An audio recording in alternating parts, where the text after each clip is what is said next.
Welcome in, ladies and gentlemen of Dead by OCE. I hope you've all had a wonderful weekend so far. It's definitely been a while since I've been on the casting desk, but it is so good to be back. To be casting probably one of our most highly anticipated games ever, Revolution versus 2 Savage, or as I would like to call it, the new gens versus old gens of competitive OCE. Tonight, we'll be seeing a showcase match between these two teams to see who really is the best in the region. I am so hyped to be casting these games tonight, as I'm sure a lot of you are to be watching as well. Before I go into this a bit more, I would like to mention the 1v1 event last night was incredible to watch, and congratulations to the 8 players who participated. For those who missed it, I would highly recommend you to watch back the VOD because there was some awesome matchups between those who have been grinding the 1v1 ranked ladder in our Discord over the past month. And it really went to show last night how they performed. And we're really excited to host more of these events in the future. Moving on to tonight's game, Revolution versus 2 Savage. As most of you are aware, there is a video over on our YouTube channel for Dead by OCE with a pre-game interview between Midgie from 2 Savage and Green Machine from Revolution discussing their pick and bans. So I would definitely recommend you guys go watch it because it is quite entertaining to watch if you haven't done so already. However, to sum it up, the sets we will be seeing tonight are Billy, Spirit, Artist, Unknown, and Nurse. So a very mixed bag of killers, which I'm pretty keen to see. Now, before we continue, I would like to introduce my co-caster, Pepz, who I am very, very excited to be casting with tonight. Pepz, would you like to talk about both of the teams tonight and give us a little bit of lore about them? Hello, man. Thanks for that intro. It was absolutely stellar. And hello, everybody from the DBO community. Welcome back to the one-stop place for anything OC, DBD related, and comp related. Tonight's game is one of great importance, actually, a battle for the ages. The new gen of talent trying to prove their worth against Revolution, who was the old guard. The new guard now kind of trying to be too savage to take them and knock them off their pedestal. The gatekeepers being Revolution, one of the all-time greats in the DBO competitive community. Revolution has racked up many achievements and titles over the time being active, basically dominating DeadByOCE for years before finishing up their tenure in the Mint Rage Cup, now returning to prove that they are still the greatest with their star-studded lineup of consisting of Green Machine, T-Doge, Dweebe, Blip, Sate, Bam, and Canalave, the old reliable lineup right there. Absolutely scary. And with many of the players still being active, they actually continuously still make it into DBO Grand Finals, like consistently, which is absolutely crazy for how long they've been around. And then next up, we're going to have 2 Savage, the new talent emerging from the region, looking to make their stand. Many of these players have been consistently making most of the recent Grand Finals in DeadByO and have proven themselves with many of these players coming together from top teams and all finishing very highly in the most recent 1v1 tournament as well. I think at least 3 of their players placed in the top 8, which is absolutely crazy. Their promising roster consists of high caliber players with the likes of Midgie, Uga, Phantom, Silly, Sen, and Dan, who are all looking to leave their mark and truly prove that they are now the best in the region. The stage is set, all the banter and talking has ceased. All that's left now is the gameplay itself and for them to truly show who is the best and who'll be taking home the glory tonight. I'm truly excited for this matchup. I assume you are as well, Maya. Yeah, absolutely. Perhaps it's going to be some awesome games indeed. And just to go into a little bit more depth about the pick and bans, was already discussed in the YouTube video on the DeadByOCE channel, but the picks that we have tonight are Hillbilly, which was 2 Savage's pick, and we'll be seeing Uga. As you all know, Uga is a very, very well-known Hillbilly player. And then next after that will be Spirit, which is Revolution's pick. And as most of you know, Blip will be our Spirit player for Revolution and also a very well-known Spirit player. Funny enough, he actually did coach me a little bit before I played my first Spirit game in comp. And then we have Artist, Unknown, and Nurse. So, Peps, can you talk a bit about those last 3 picks? Or the The tiebreaker, artist. sorry. The artist is a pick that was around a little while ago. It's come back into the pool recently for this upcoming season. A very interesting pick. I'm pretty sure Revolution aren't quite the fans of that pick. So definitely something they can favor 2 Savage if they have been scrimming it a lot, especially internally with Uga. So they must be feeling pretty comfortable on that. I've heard many things about Dweebe spamming the absolute hell out of Unknown. So Revolution must be fairly comfortable on that. I've heard it from Dweebe's mouth apparently that he says that this killer is very high stages, even potentially a 4K killer. If you play your cards right, it's going to be pretty scary on that one. And then Nurse, I mean, you're going to have T-Doge versus Phantom, which is always exciting. But now we're going to be taking the stage with Billy on the Blood Lodge, the new map for Billy, the new balancing. He's now considered an S-tier which means, you can run the likes of, Delhi, that overcome that you just saw on T-Doge. And we see a pretty, I feel like standard build, you're going to be seeing quite a lot here, that Ruin Agi, just to try and get the hook position you require on this map on Blood Lodge. That pop goes the Weasel if they do cleanse, so I feel like Auger's going to be trying to play very, very aggressive here, so we're going to be seeing a very early pallet drop from DeadByOCE. Just immediately just try and guarantee some time against Auger here in this chase. Auger has the Sin car here, going to be trying to get that flick around the car, going to be breaking. Nice little zone there. Now DeadByOCE going to have to try and, actually really nice firecracker that actually stopped Auger from being able to continue that chainsaw. So really good there by DeadByOCE to try and buy some time. DeadByOCE now just trying to juice on this filler pallet here that actually doesn't even exist. Holding W, absolutely cold from DeadByOCE. Auger going to be trying to get this flick. Does catch up, but DeadByOCE is going to have enough distance here, I feel like, to break to another structure. Yeah, DeadByOCE is playing this really well so far. Oh, that almost hit him there, and he has this little filler to play around connecting into this window as well. So really strong start from DeadByOCE here. And I think he doesn't really have much else to really work with here, just these matchstick tiles. But regardless, DeadByOCE is extending this chase for as long as possible, forcing an M1 hit from Auger, just giving him a little bit more distance. Maybe he can make it to another filler in this area. Yes, he does make it to another filler.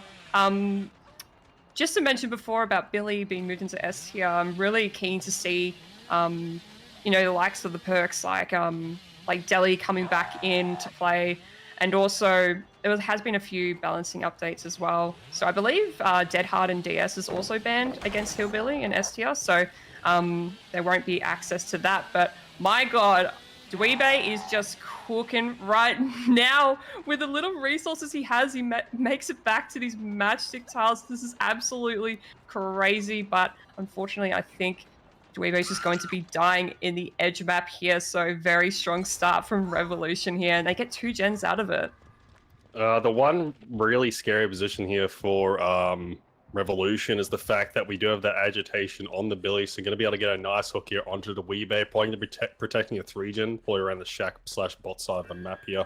So Revolution going to have to play this very, very carefully, depending on where he hooks it. It's going to actually get a beat on a hill. Took the hill over the potential basement or, anything behind the killer shack there, so you're going to be playing around this mid area of the map, trying to zone with this Ruin. The Ruin actually right next to this hill as well, can actually defend that totem, so Pop not going to be able to get used here. Doesn't have access to Bamboozle, so that's something to note about that chase as well. Why DeadByOCE is consistently able to chain the matchstick tiles, and now Auger is trying to get a bit of pressure, making sure a save isn't going to come through. I'd imagine a survivor, might be stealthed around here, but all the while, we're going to have 2 survivors just slowly splitting gens here on the bot side, and if they play the cards right here, they could just completely dismantle this 3 or 4 gen. Yeah, you're absolutely right. They can just pressure these gens around the hook. I'm assuming someone's probably already wrapped for one of those bot side gens. Tito's was working on that gen by the truck at 9. As we do see someone coming in here for the unhook, I would assume this is our Deliverance player. As we see Auger opting to slug, I think that's Canalave, and DeadByOCE is going to be just bolting towards the top side of the map. He denies the deli. Oh, he does deny the deli. He wasn't able to quite make that pallet. But they are getting a lot of gen progress happening in the meantime. Yeah, there's a really high percentage on those generators. It's just going to be another 2 gens popping at the 2 split that we talked about earlier. Both those gens can be popping any moment now. I know Deli actually being available on Canalave here could actually be able to prove disastrous here for the stages getting towards the back end of this map. We have Canna just kind of zoned to the edge map here, injured the Unbreakable, getting its value right now. Allowing Canna just to try and play around the edge map here, just buying a bit of time for their, other survivor comrades to be able to spread out on the map here. Canna barely able to dodge that one, but not quite going to be able to dodge the M1 there. The shotgun going to be proving to be enough. There doesn't need that chainsaw. Going to be going back to the hook, just now trying to zone from the hook, but they're going to be able to sneak in. Going to be able to get the trade there, the tag onto green, and now the death hook chase. It all comes out of this chase here onto DeadByOCE, depending on how easy this endgame is going to be for Revolution or 2 Savage. Yeah, hopefully DeadByOCE can kind of extend his chase for a little bit longer. He already used all the resources at the bottom side, but he does have a few pallets to kind of work around here. We did see Canalave get picked up off the ground, and I would assume, we got a reset onto green, and I would assume they're just going to be cranking out those last 2 gens, as DeadByOCE is just on fire. His pathing is absolutely insane, being able to navigate around these resources, and it's actually forcing Auger to drop this chase and probably start going for some fresh hooks and pressure these gens.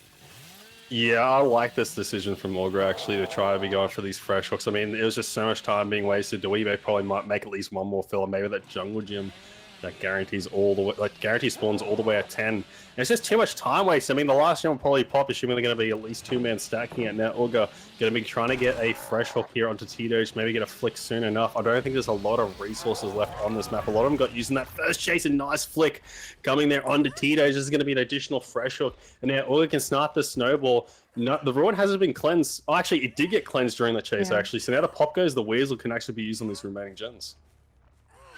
Yeah, you're absolutely right. With Roman out of the game now, Augur can kind of apply a bit more pressure with that pop goes the Weasel, especially in this 3-gen. And with T-Doge being hooked right in the middle of it.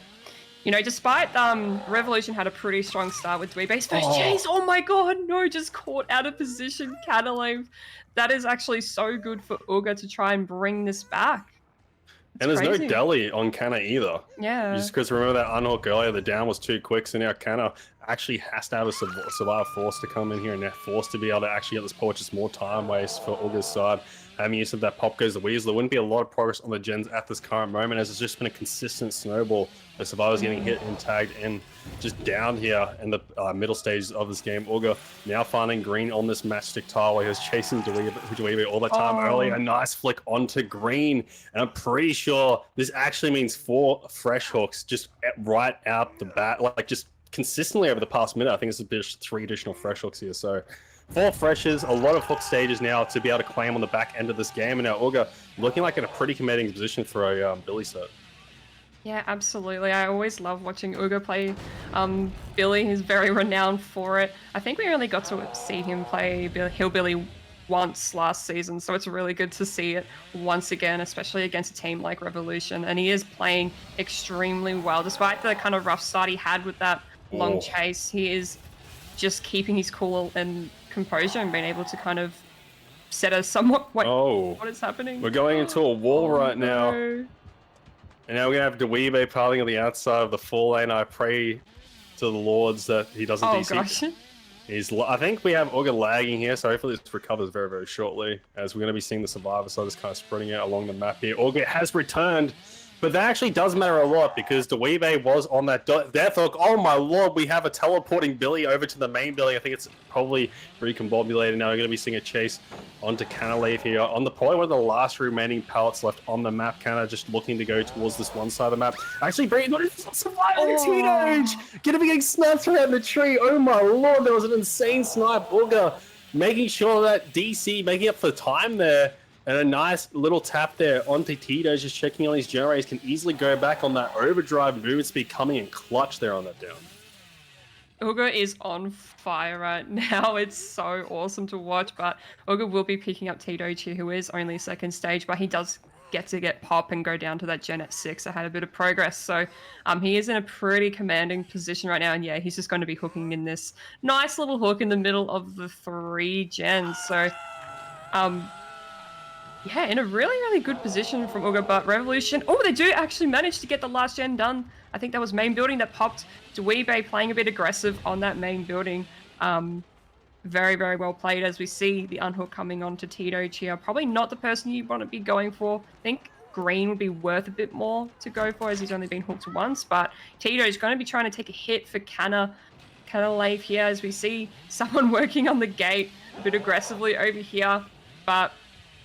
Wow, this is just such a good game to watch so far, Pepz. It's a good game from both sides here. I think the 2 remaining survivors that Augur definitely wants is green or Canalave here. They're both worth the most. DeadByOCE and T-Doge on that death talk is definitely not the people you want to chase. The door getting open all the way at 9 now. Augur looking to advance on this chase. I'm going to assume this is Canalave. Maybe they're going to try and get a hatch play here potentially.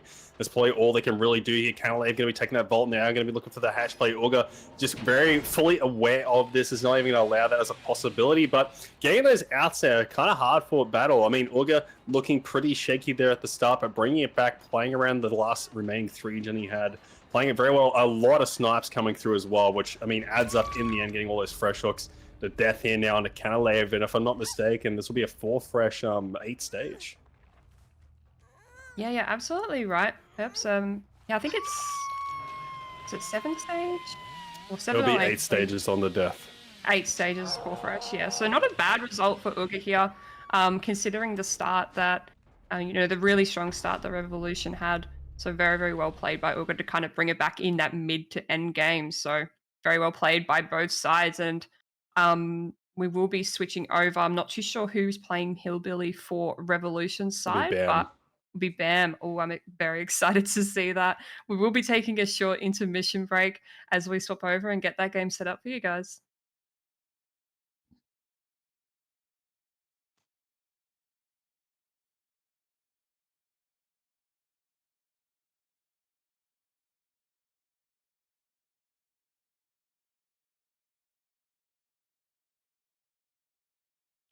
All right, welcome back, Dead by OC, to this epic clash between Revolution and 2 Savage.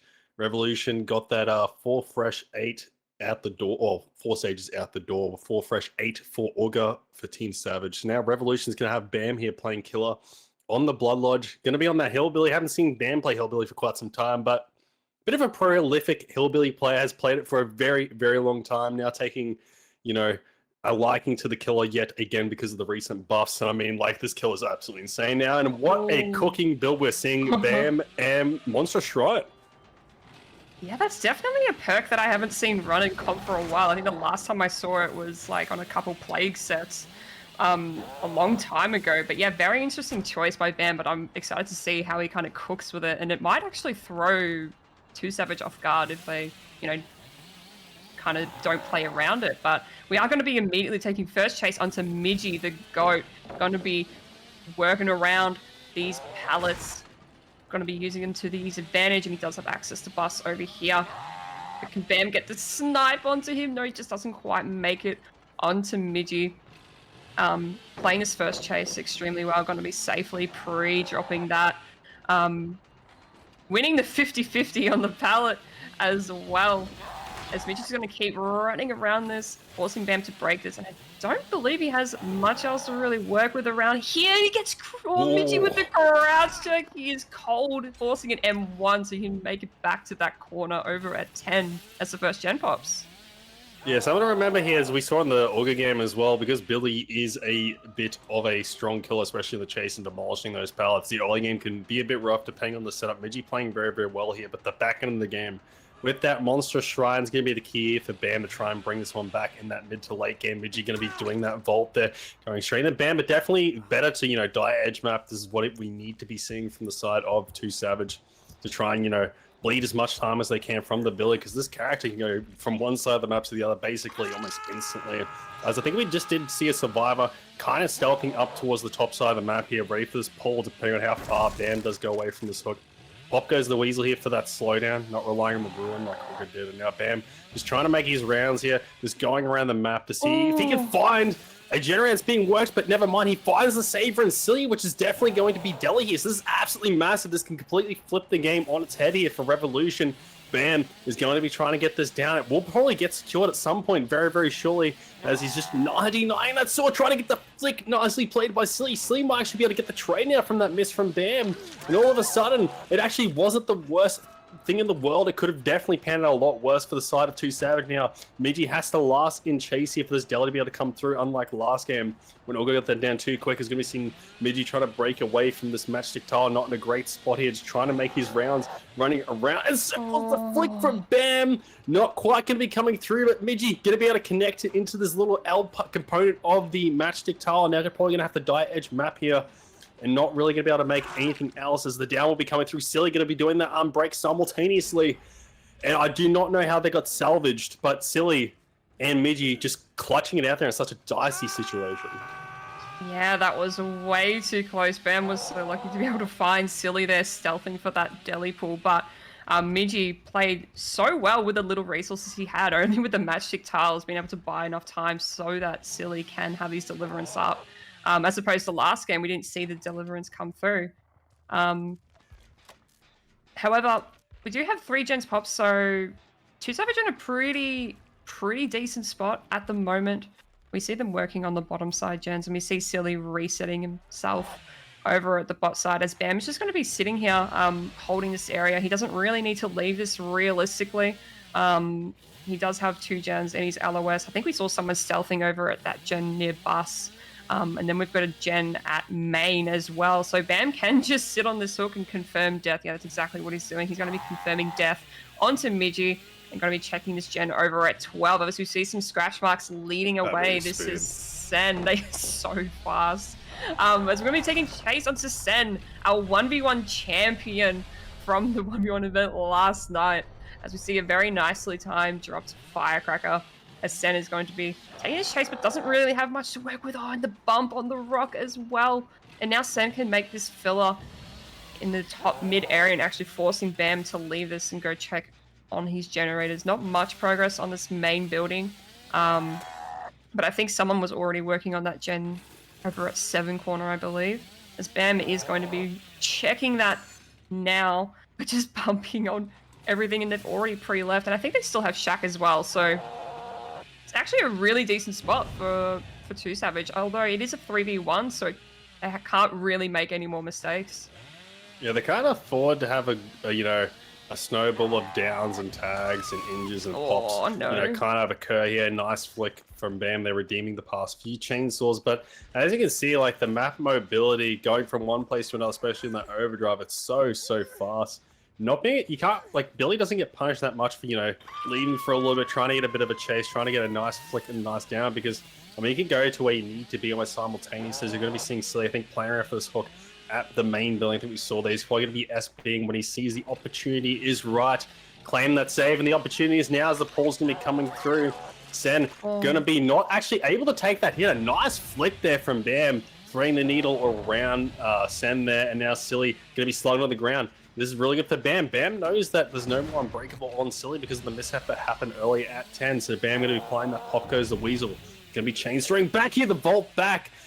We think we just saw Sen maybe trying to look for a pickup there, but Bam going to be securing this hook. And I don't think they're going to be playing around it for that long, considering the fact that they definitely know that we do have, Silly has access to that deliverance. We're going to be seeing Sen moving all the way to that top side of the map, working that generator all the way at 12. The explosion happening as well. So now Bam knows where every single survivor is and can try to play this out methodically. Yeah, absolutely. There was a lot of progress on that gen over at 7, and yeah, Bam's going to be returning back to the hook onto Silly. Maybe try and get an extra stage onto Silly. But yeah, he does have info on where everyone is as he tries and goes back for Dan that was working on this gen here, who has been doing a good job of pre-leaving, but not well enough as we do spot him out here at this filler. And Dan is our last fresh hook, I believe. Yeah, he's our last fresh hook, so if Bam can get this down, which he probably will because there's not much Dan can really do here. That was a really nice flick from Bam. Very, very nicely played. But that is going to be the last fresh hook for Bam, and I think he looks like he might be trying to opt for a basement hook here, so that's going to be deadly, especially with the monstrous shrine. And we can only assume that Sen and Silly are probably resetting at the top side of the map. I think Bam's in a very, very good position here. Oh no, we see Silly's actually already stealthed for the unhook onto Sen. They would have recognized that he does have monstrous shrine, so they can't let that progress bar go down any further. As Bam is still hanging around the basement here. He does have this 3 gen, so he doesn't really have to go check on that gen over at 12. As we see Sen coming up to try and pressure this gen at main. And they might just look for probably a last minute pull onto Dan. I don't know where Silly is at the moment. Maybe he's already down there in the basement waiting for the unhook. And just letting Sen pressure this gen at main. Oh no, he's in the exact same spot. But he does have SB, so he might just kind of last minute pull this while Sen pressures that gen. So very, yeah. Yeah, I was going to say, I don't think they have time for the reset at this point in the game. Yeah. I think you mentioned before they might be. I think they have no chance in hell to get a reset off at this point, as the second stage is going to be coming through on the Dan. The Monster Shrine value absolutely large right now. As you're going to be seeing Sen playing around this main building. The chase will be initiated as the second stage is met. They can't afford to bleed really many more stages here. One more stage coming through. I think pretty much any member will result in the Tycon being met. So Bam, with 1 generator remaining, probably just needs to kind of down maybe even I think Sen or Silly at this point and just secure the death hook. It should be the win here for Bam. And Revolution not only potentially taking the first set here, but it's also going to be 2 Savages pick of Hillbilly as well. So an absolute insane start here for the experienced side of Revolution. Oh, what a That was disgusting disgusting. hit through the pallet. Oh no. Oh gosh, what a disgusting hit. But Bam does get that, and that is going to be the tie secured. So I believe if Bam hooks anyone else now, that will be the win net. So at this stage, it could look like a 4K0, maybe even a 4K1. I want to guess. Oh, as we know where everyone no. is, Dan is trying to pressure the unhook and sends it main. Oh no, what is happening? It is all falling apart for 2Savage. But yeah, Bam can just sit here. And with the change as well, the anti-hook camp meter, we've changed it so that they can't actually unhook if that bar does fill up. So Bam can just sit here and just pretty much face camp silly here. He knows where everyone is, so if he gets that death onto silly, this could very much look like a 4K1, Pepz, in my opinion. I think this will be a 4K one. I don't see there's any feasible way for them to Yeah. even have a chance of winning this. They have to save. And they're both injured, and it's a hillbilly, so I don't think it's quite going to happen here. The best they can do is try to pop one more gen to make it a bit closer on the score line, but we're going to be seeing Bam probably ready to leave this hook any moment. I think it's Dan going to be ready for that pre-leave, going towards Shaq, going to try and at least buy some time here. Bam securing the death here. I think Bam was just looking at Silly through the window there. But I mean, Sen, sorry, as we're going to be seeing Bam go back to Shaq here. And I think suspecting that Dan will be in and around the Shaq area. Bam just going to be kind of securing the win here for Revolution. So that's the first set to rev 1-0 up. And what an exciting start. I feel like both these games were quite actually really well played by most of the teams here. Yeah, I agree, Peps. Both of those games definitely had me on the edge of my seat. I'm not gonna lie, as we get a very nice curve onto Dan around the Shack, and Bam's gonna slug this and try and look for Sen. I think he knows exactly where he is. But yeah, both sides played extremely well. Even 2Savage this game on the Survivor side. They played extremely well, except I think it's the tunnel out onto Miji, the death coming through, and that 3-gen as well. Just kind of fumbled a little bit for them, resulting in this, but very nice. Bam, that is so good. Spicy.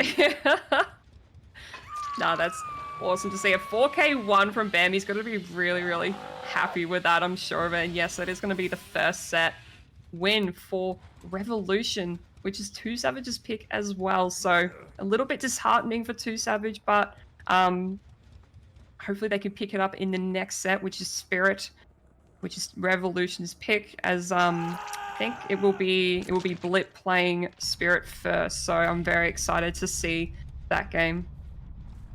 Bam unleashed here on the Billy, making their marks, showing they still got it on the Hillbilly, and Revolution still has it on the Survivor, so it's very well played to try and recover what happened in that first game and that mid game. So really well played here from Revolution. Unfortunate for 2Savage, a bit of a valiant effort there. Also getting a few nice snaps, but we're going to be going into a short break. I think we'll be having a Spirit set next, and I'm pretty sure if it's 2Savages it should be Revolution, I'm pretty sure, on the killer side. So I'm going to be guessing that might be, I'm not too sure it's going to be on the Spirit, actually.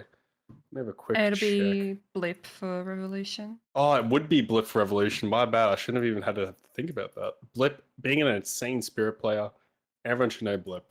We'll see you guys very shortly for a quick break.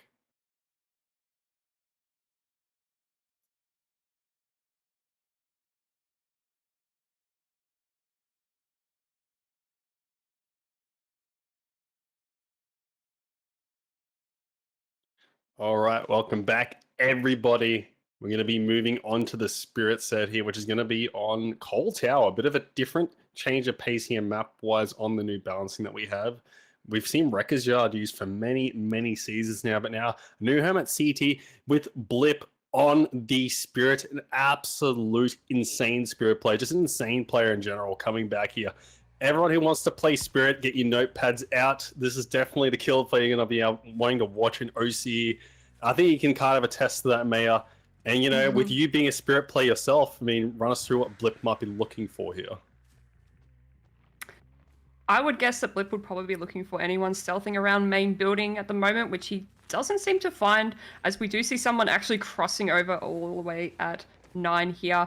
But yeah, as you said, Pepz, Blips is a very, very well-known player, and I've got my notepad out as we speak, taking notes on this because I definitely need to learn a lot more on my Spirit. And I said this earlier, but Blip did help me a little bit with a bit of coaching on Spirit before I played my first game. So he's very, very well known on the Nurse, as we kind of missed a bit of a phase on Sen, I think that was. As Flip's going to be dropping that and going to be checking this gen over at 5, assuming that someone has already crossed over to this side of the map. And yeah, we do see a bit of progress on the gen at 5 as we catch out Midgie at the edge map here. And it's probably going to be an M1 straight into probably a follow-up phase, secure this down. If Midgie doesn't make it to Shaq, here is Shaq Pallet on his side. Oh, wait. Oh my god, no, you alive. No, and he does make Shaq Pallet now. But yeah, this is a bit of a rocky start for Blip so far. I'm kind of losing that chase onto Sen, but I think Blip can get this down onto Midgie as we see Midgie going straight to the corner at 6. So not a bad start for Blip so far. And I just want to talk about the perks as well. As you guys know, Sloppy Butcher did get a little bit of a nerf. With the Mangled having an actual timer now, it's not permanent. So I've seen, well, me myself, I haven't been running Sloppy Butcher, and I think a lot of people have kind of dropped Sloppy from their killer builds, just because of how I think it's I mean, everyone has a different opinion on it. Some people think it's quite useless now, but some people still think it's quite strong. But Blip is probably feeling pretty comfortable with Sloppy Butcher here. But seeing Sloppy kind of rotated out for perks like Discordance or, you know, a Hex build like Ruin Undying is also pretty common to see. But Blip going to be getting that tag onto Sen. And I assume we're just probably going straight back to get this tunnel out onto Midgie. Yeah, no, that chase before a Shag was absolute pain to see the auto aim and the live coming through. And then dying corner, which is what you should be doing. Really well played there from Midgie. Now the pull going to be happening in that killer Shack as he does actually find the blood at this 4 lane. The pallet's still available, but now the phase going to be coming through, utilizing that live to try and play the pallet here against Blip. Going to be dying pallet, maybe tipping off to the fact that there is a survivor here for the potential save. If anything, it might be that SB players. We're going to be seeing Uga on the adder actually trying to look for that pallet save and going to be getting tagged for their troubles too through that window. So an additional tag here. As you mentioned before, I think a fair chunk of a weaker, Sloppy Butcher variant being used now after the latest patches. But I mean, getting a good use out of it, getting multi-tags here. The thing is with Sen, I'm going to be guessing is his Sloppy Butcher will be out very, very shortly, which means they can be reset soon. The cross-map, very, very safe here. The additional gen from Dan about to get procced as well. And there might be a little bit of a reset occurring very, very shortly towards the main building, I'd assume. But Blip has a bit of a 3 to 4 gen, I think, on this bot side. 3 gen, sorry. So pretty happy with the state of things, I think, in that base milk with Midgie on that second stage, as well as that time is ticking away on that hook. Yeah, exactly. They do break the 3 gen at the top side, but he still somewhat has a 3 gen at the bottom, but it is quite bit of a loose 3 gen. As we see the reset coming off onto Uga, I think that might have been a med kit, as Blip gets a very nice phase hit onto Dan here, and now Blip can just go back to hook and maybe even confirm death onto Midgie here to apply some more pressure. As we see another gen pop, that was the main building gen, so Blip does have a pretty good understanding of where everyone is. And I think Uga might be the person coming in for the save here. Yes, he is. This is our Deliverance player, and it'll probably result in a trade. As we see Sen and Dan resetting in the main building. Yeah, this is going to be a trade, and Uga does have Unbreakable, so he can kind of safely get out of the basement. And now Midgie, being on Death Hook, has to last as long as possible as he uses that Shack window for life, desperately trying to make it to this top side of the map, but no, he's just going to be zoned at this 4 lane at 5. Oh, Midgie doing a nice little double back there onto Blip and does make it back to this pallet. He's doing a very, very good job at trying to extend this chase for as long as possible, but he doesn't really have much else to really work with. And Blip, insane with the tracking on the phases, gets that down. And that's going to be a death onto Midgie with 2 gens. Yeah, I was going to mention this as well. I was trying to get in there, but Dan, that was a bit of a blunder, that tag that he gave away all the way at 2. You do not want to be giving a tag, especially if you have 2 teammates healing in that main building area. I think it's kind of where the game shifted completely into Blip's favor, to be completely honest, because now this end game, they have that extra, injured survivor, or like the extra time they would have taken to maybe spread on that bot side of the map. No more gen pressure there as they're going to be trying to spread on this map now. Is going to be seeing Uga trying to be dying in this edge map corner. No, actually going to be going to the window. Ignore my call. There's Uga actually reducing up there. Not going to be going down, which is actually massive here for the side of 2 Savage.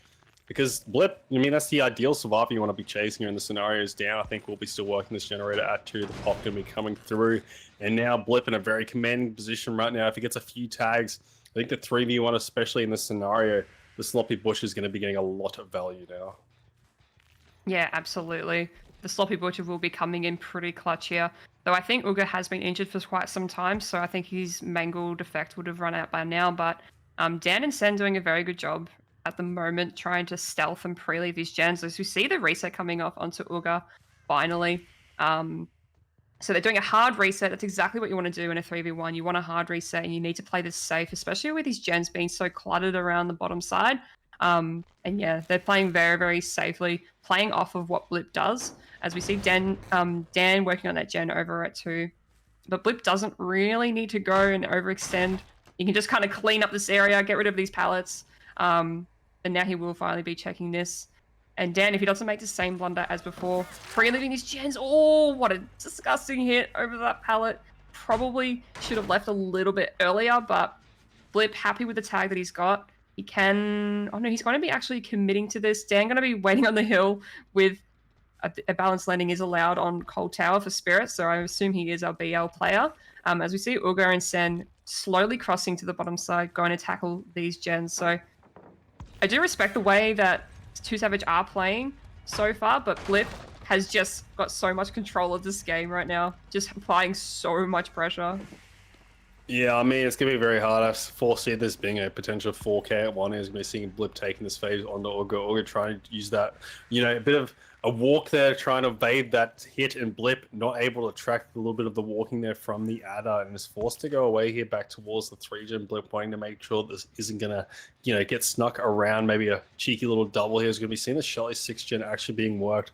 The Scratch is leading over here to 7. A nice hill pointing to the right way for Blip to move up, and now having the zone power towards 7. And the stun going to be coming out. Not really going to matter too much considering they have that phase ready to go. Blip can be phasing towards the 7 side of the pallet. Nice breakaway there from Sam, well timed. The 1v1 champ, as you said earlier from last night, needs to juice up right now for their team. Is going to be seeing the Vault coming out, going to be taking this tag momentarily. The gen popping all the way out to the 3-gen, still yet to be dismantled from the side as 2 Savage. Now they're going to have to try and take it apart. He's going to be seeing Sen making the walk over to the long wall, trying to bait the phase swing and not actually having to utilize that resource there over at 8, but the down coming through, barely getting that lunge. And maybe I can understand where Sen's coming from, potentially maybe not wanting to use the, you know, the very, very few remaining resources they have left, as they have that eye filler right there in front of Blip and maybe that long wall, but that's about it on the bot side of the map.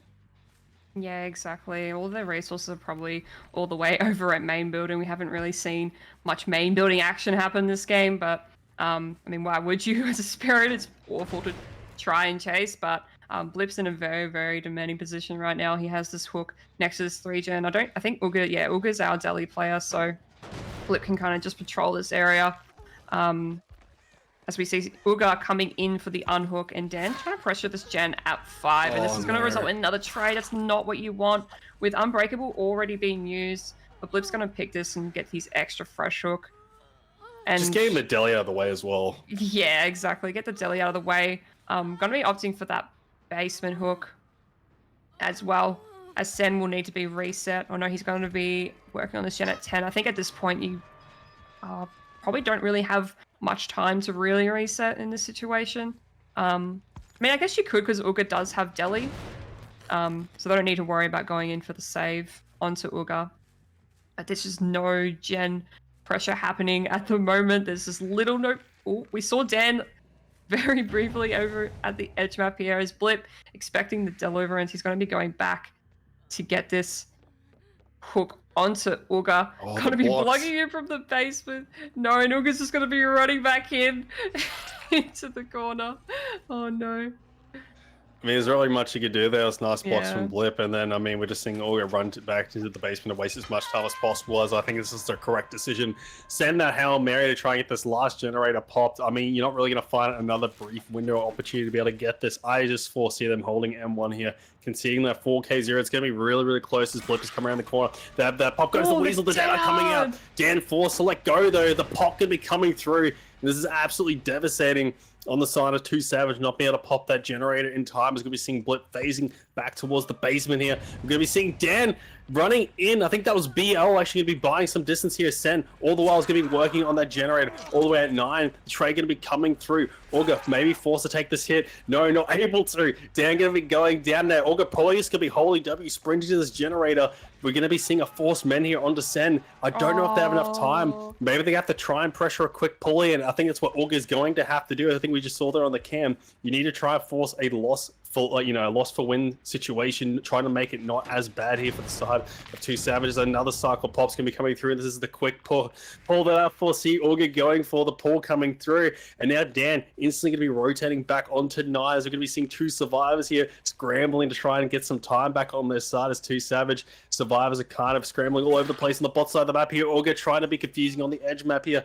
This is the death of onto Auga. Both survivors are injured. I don't think they can get these generators done as they're just conceding the 2 solo splits here. So I think in this end game, we're going to have to be seeing some insane juice chases. Blip, Smiley hooking towards this 9 generator as well. The pop going to be coming through any moment. And with that being said, after all that intensity, unless an insane chase comes through, I think it's going to be the 4K1. Yeah, I agree with you there, Pepz.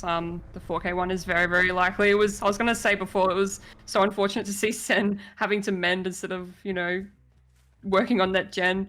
But Dan, I think when he was pressing that gen over at 5, but Blip just playing absolutely crazy with these phases. I don't even think he's missed a single phase this game. Probably a couple at the start, but from then on, just landing every single phase perfectly is absolutely so locked. As we get a very nice down to Dan, and now going to be slugging to get this down onto Sen.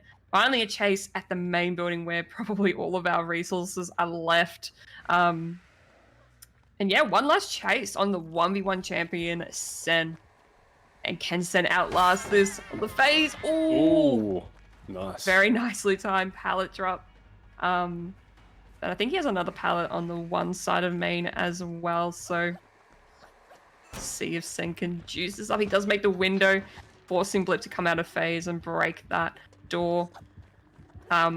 Lead out doesn't have an impact here, so we can just see this last chase happening in action as we have another pallet to play with here. And just losing that 50-50 and going down. So very well played from Blip here.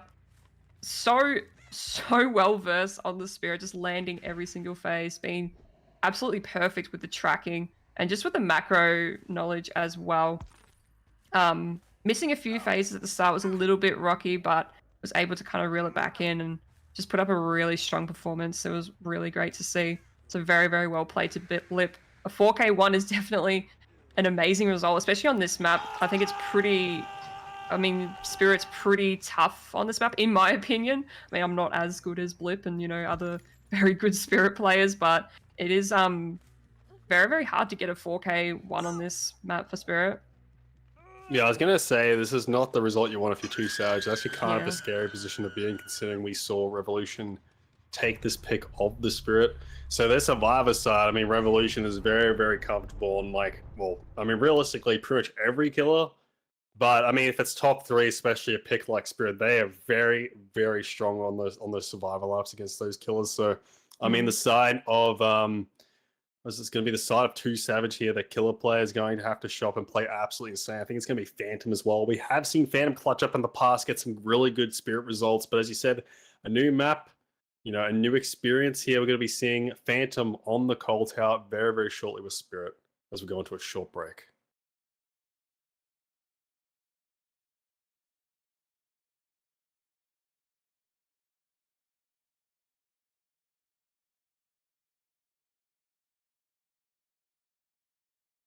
Alrighty, welcome back in everyone to Revolution versus 2 Savage. We just saw Blip from Revolution set the result of a 4K1 against 2 Savage, which means that 2 Savage, who will be seeing Phantom on the Spirit playing, needs to achieve a 4K2 win con, or 4K1 for tie. And all Revolution need to do is pop all gens. So we are going to be loading in Phantom. Going to be running the same build as Blip was before. The pop goes a weasel, sloppy, corrupt, and agitation. And we do have a bit of an awkward corrupt split here.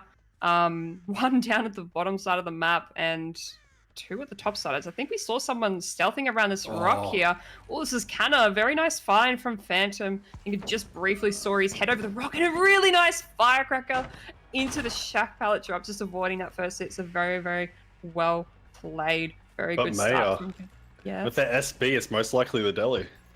Oh, true, Pepz. I don't know. I've seen other teams, mix it up a bit, Deli. Oh, I'm just coping at this point, but Deli with light. I see some people do like Deli with light, Deli with BO, and stuff like that. I don't know. You never know, but it probably is a Deli player. But we do get the tag onto Canalave, and no filler pallet here to work with. That is very unfortunate, as Canna is forced to kind of die in this corner. So very good start for Phantom here. Yeah, no, this is absolutely insane start for Phantom. I mean, like the 4K1. Even Tycon, you'd assume they're going for the Tycon. It is very, very hard, especially against a team like Revolution, is well versed on their spirit set on that survivor side. But as we just saw, then the confirmation is that Deli player. That is the that's the survivor you want to target out of this game as your tunnel. I mean, this is very unfortunate for the side of Revolution. Coming into the set, probably feeling very confident, having a Deli player get found. It's a bit of a scary thing considering you also want to try and hold onto that 4K1. Potential win here. As we're seeing Phantom just spreading it on this bot side. Doesn't have the greatest bot side gens here, I would say. But I mean, as you said before, has that pop to utilize. The same build that Blip ran the previous game is going to be seeing Phantom just trying to secure the second phase onto Canalave here. And just trying to loosely play around these generators towards this bot side of the map. And it's a very, very loose region here. I would say, definitely breakable for the side of Revolution. But I mean, Phantom can keep the tempo high in this game, secure the second stage here. It could definitely be feasible for this 4K1. It's going to be seeing a 3 split here from Revolution. I think this is definitely the correct play here. Force Phantom to leave, force him to try and get them off these generators, because if he loses all gens, it does not matter if he kills every single survivor. It will be the loss here for 2 Savage. Yeah, and we see Canalave hitting second stage here as Phantom's going to be extending a little bit further to check on these gens. But they are cranking out these top side gens. As we see Bam, Bam lurking up, probably trying to get that last minute pull onto Canalave. I think the last thing you want with a win con like this, you don't want to death out at, you do not want to make it a 3v1 very, very early. I think that's exactly what Phantom is looking for. If he wants to achieve the win con of 4K2, or even a Tycon is probably more achievable at this point, is getting that death out as soon as possible. As we see Phantom does catch out Bam here coming in for the save. It's probably going to result in a trade, but Phantom's going to block. Never mind. He's going to be forcing a trade onto Bam here. As we see the second gen pop over at 11, as Phantom's going to slug Bam here. Probably knows that he doesn't have Unbreakable. Is probably Canalave that has it with the Deliverance and SB. But Canalave does make it to this filler pallet here in top mid. As Phantom going to be trying to track Canalave down, and does get a very nice down over this window. Very nice tracking and phasing from Phantom here. That is going to be the death onto Canalave, as we see the third gen pop and a very quick pickup onto Bam here. But there's not a lot of gen progress though at the moment. Yeah, there's not a lot of gen progress. We see they had to pick up Bam. And Phantom does have an idea where everyone is. We see Green sitting on the hill here. And Bam's probably nearby. I think went towards Shack or something like that. And Tito popping that gen over at the top side, as Phantom going to be opting to chase Green here. Gets a very nice tag onto Green. And Phantom can probably commit to this as well, as there's not a lot of gen pressure happening at the moment, as we see a bit of pressure on this gen here. Oh, getting a grab onto Green. Very nice tracking from Phantom. It's going to be hooking, and it's going to be popping this gen over at 4 as well. So very nicely played from Phantom.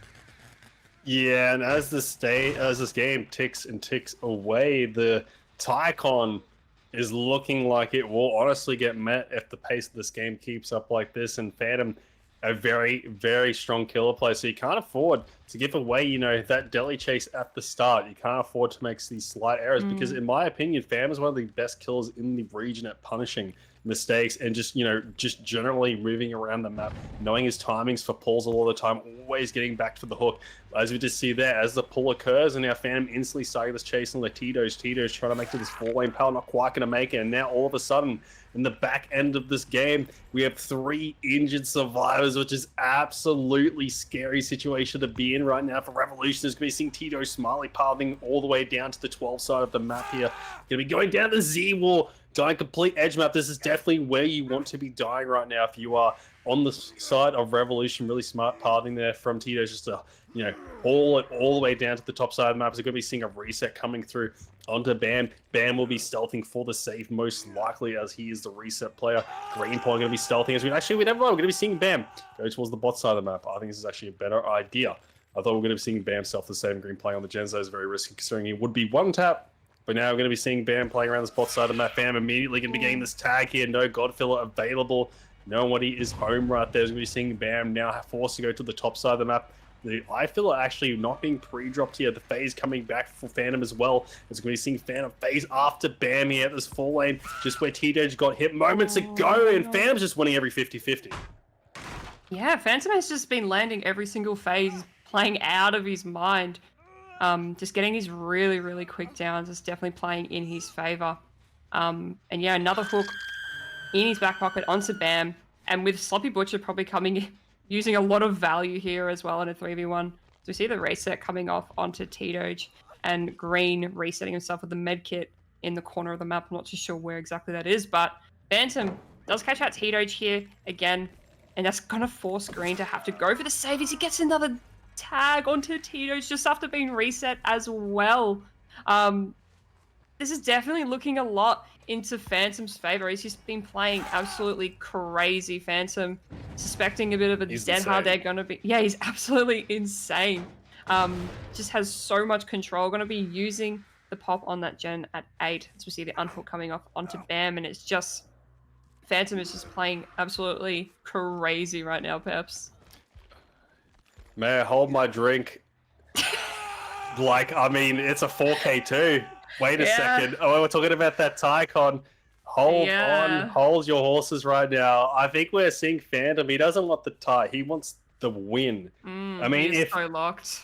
If we see Phantom 4K at 2 Revolution right now, that would absolutely be insane, considering this is Revolution's pick. Revolution, very comfortable, as I said before, on a Survivor set typically. They play really, really well on this set. So Phantom really showing up today and clutching. This is absolutely crazy right now. Phantom is just showing why they're like one of the best killer players in the region right now. Yeah, Phantom just came to the game tonight, rolled up his sleeves, and was like, all right, guys, I got this.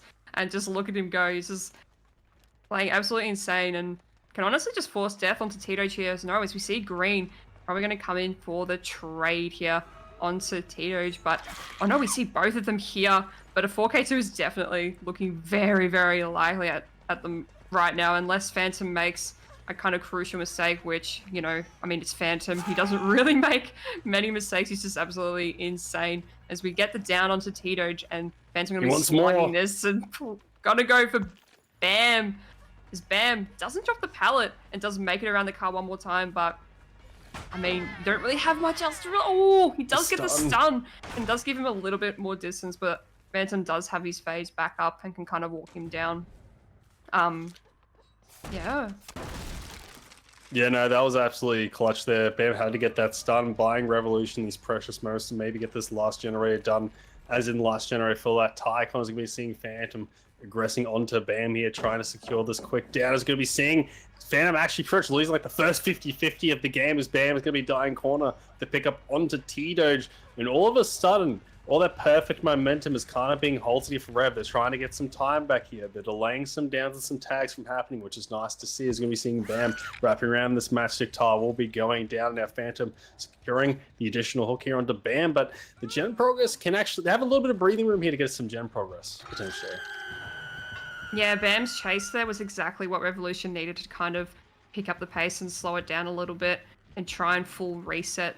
To even try and make it a Tycon. They do not want to lose this set. Perhaps they are locked in. They do not want to give this set away, especially being their pick. But do get the second stage onto Bam and Phantom. I mean, I think it's still it's still pretty likely to be a 4K2. Like, look at these gens, or even a 4K1. Oh, as we see someone coming in for the unhook onto Bam. A very, very aggressive pull, which ticks off to the fact that maybe someone is working on a gen. Over at, like, I think there was a gen at 8 or something like that. As we're going to be going for Bam again. If Phantom can get this down quick and snappy, that is going to be another death, as Bam going to be dying edge map here in the corner of 11, away from all the generators. And I would only assume that T-Doge and Green are probably doubling a gen at this very second to try and make it a tie comp. But the question is, do they get it done in time? No, we see a reset happening onto T-Doge. Probably the wasn't reset. enough time happening. Yeah, I think they probably suspected they wouldn't have enough time. Yeah, no, the reset occurring onto Tito's there's definitely not enough time, even if they did double a generator with all these pops coming through towards the mid to end game of this set. And now Phantom, the two survivors being healed here, they have to use the remaining resources trying to eke out enough time here to try and get this Tycon to be met. Phantom, I mean, at this stage, might have to blunder quite a lot here to, potentially lose this win con. But Phantom right now putting two Savage on his back, saying, no, we will not be getting 3-0'd by Revolution today. I want to go, make it 1-1 going into their set next, which I'm pretty sure will be the Artist, which is actually going to be quite insane coming at there. I think we'll be on that set, but right now we're going to finish up this one. It's going to be seeing the chasing onto the Killer Shack. T-Doge going to be vaulting out. They're going to be forcing a tag here from Phantom. Now Phantom, it's going to be interesting. He might tag and leave. He might tag and commit, but I think he does feel like he has a little bit of time to commit to this down and get this potential slug onto T-Doge. T-Doge not able to last long enough in this chase. The DH coming out, not able to get that tag and run.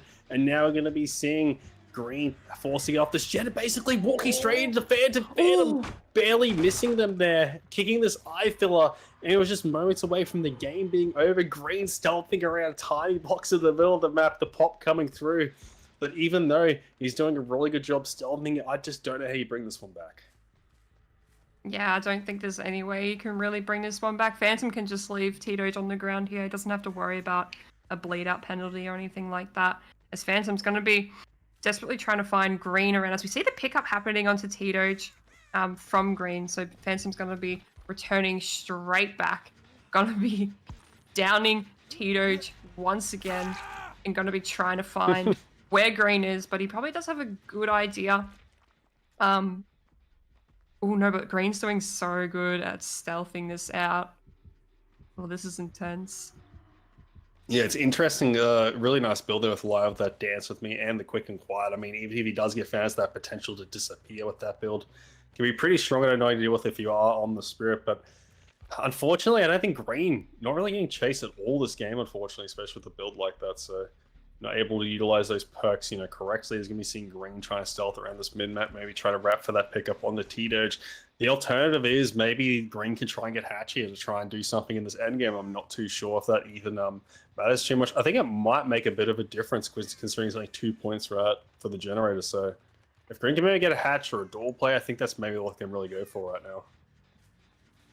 Yeah, if Green does get like an escape here, would that make it tie? I think it might be a win, actually, if I'm not mistaken. Oh, a win. Ooh, that could be something that they would probably go for, even, I don't know, maybe a trauma tech play.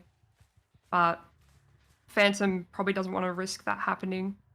But Green is doing exceptionally well at stealthing this out. I think he's still around the same area. He's just stealthing in mid-map.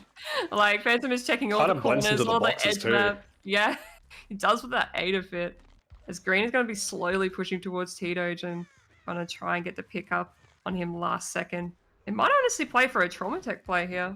I think they are, because I think they realize, and I'm pretty sure if my math is correct, even though I haven't done it right on paper or anything, I'm pretty sure it is the win con actually where Green gets out here. So Phantom feeling really comfortable, but now maybe a little uncomfortable, because the win could definitely slip away here in this endgame if they do successfully get this trauma tech off.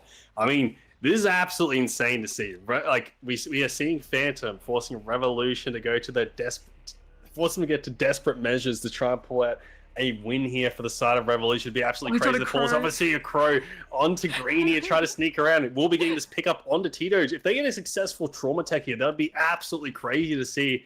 What a Oh. strategy. I mean, we see teams attempt this strategy all the time, right? But I don't think we've ever really seen it correctly pulled off ever before, if I'm not mistaken. Or maybe it's like a one-off, but it is very rare to see. Is going to be seeing green, going to be getting this pickup onto Tito's. You do not want to stuff up this bleed out as the pickup will come through. And we see the HP bar fully disappearing from Tito's as well. Now green cannot get found. Now the situation they want to try and flip this game into is T-Doge now working a generator. We're going to be seeing green stealthing up towards the Killer Shack, and if the moment Phantom downs T-Doge, it will be a loss for to Savage, which would be absolutely just devastating considering how well Phantom has played this game. Now Phantom has to find green in time. Oh no, he's found him! Oh my gosh! They teed that up so perfectly with the trauma tech, but green doing such a good job at stealthing the whole game. Oh, we see Tito's coming in for a body as well. Trying to take a hit. Oh. Yeah, if he wants to try and take that hit to try and give green enough breathing room to make this, has to try to pull out all the stops here. Phantom trying to get around Tito's. He has to down green, cannot make a mistake here. If a mistake is made, it will be green getting the hatch, and now we're going to be seeing Tito's trying to do their best to block. This is absolutely intense endgame. They're trying their best to try and get this win, running around circles around Shaq, who's going to see Phantom try and get the space. This is where they can try and force that M1 to the wrong survivor as they're trying to keep working around a perfect block from Tito's. Now Phantom force a phase again, going to be going through Tito's here. They need to try and force a mistake here for Phantom on the swing. Green going to be going down, and all of a sudden now Tito's, if he goes down, the hatch will open though, so he has to pick up green here to try and continue this game. You do need to look out for that. Now Tito's running around, has to try and find a way to pull green. I don't think this is going to be possible, and all of a sudden with Phantom finding green, he can have a sigh of relief here, as I think this should be the guaranteed win here now. I feel like my heart just stops there, Peps. That was absolutely crazy. Revolution almost pulling off a trauma tech between. Yeah. Oh, that was absolutely crazy. But Phantom, yeah, as you said, probably a very, very relieved now. Just needs to find T-Doge now, but T-Doge coming in for the ball. They're gonna try again. Oh, I really like this effort. Round 2. I think if the trauma tech occurs here, I'm pretty sure it would be a tie, if I'm not mistaken, maybe now, instead of a win. I'm not too sure. It might still be a win. I actually have no idea, but we're going to be seeing Phantom phase around here, trying to see if they can find green. And now we're going to be seeing Phantom just trying to find green again, basically. He knows he can't really afford to down T-Doge at this point. Yeah, and T-Doge can just sit on a gen, but green is injured, so it'll be very, very... a lot easier for Phantom to track green down being injured. As we see Tito's trying to make a little bit of noise, try and distract Phantom a little bit, but green is doing so well at stealthing this out as Phantom is going to be checking around the shack area, just seeing if green is kind of lurking for that. But I think we just got confirmation from the ref that if they do pull it off, the survivors would still win by 1 point difference. So it'd actually be insane if they pulled it off. A 1 point difference. That's absolutely huge. But Phantom kind of struggling a little bit to find these survivors stealthing, as I think they might just fully reset here. They're going to be wanting to reset green so green can try and get towards that hatch while T-Doge works a gen here. They want to try and play this out methodically. They get another chance at it, at another point of victory. Something to consider as well is absolutely insane that not only did T-Doge go down to the basement and save green, but was also able to have green successfully stealth. That's actually kind of crazy, prospect to think about. They get this retry as well. Phantom searching for that reset at 1, unfortunately, was at 11. And we're seeing Tito spread back out onto this map. Green probably going to be trying to wrap for that hatch. And now we're going to be seeing Phantom, seeing Tito's, but just not interested at all. One screen machine here. Is going to be seeing them stealth at 10. Not quite going to find this endgame is being dragged out, but it's still so intense.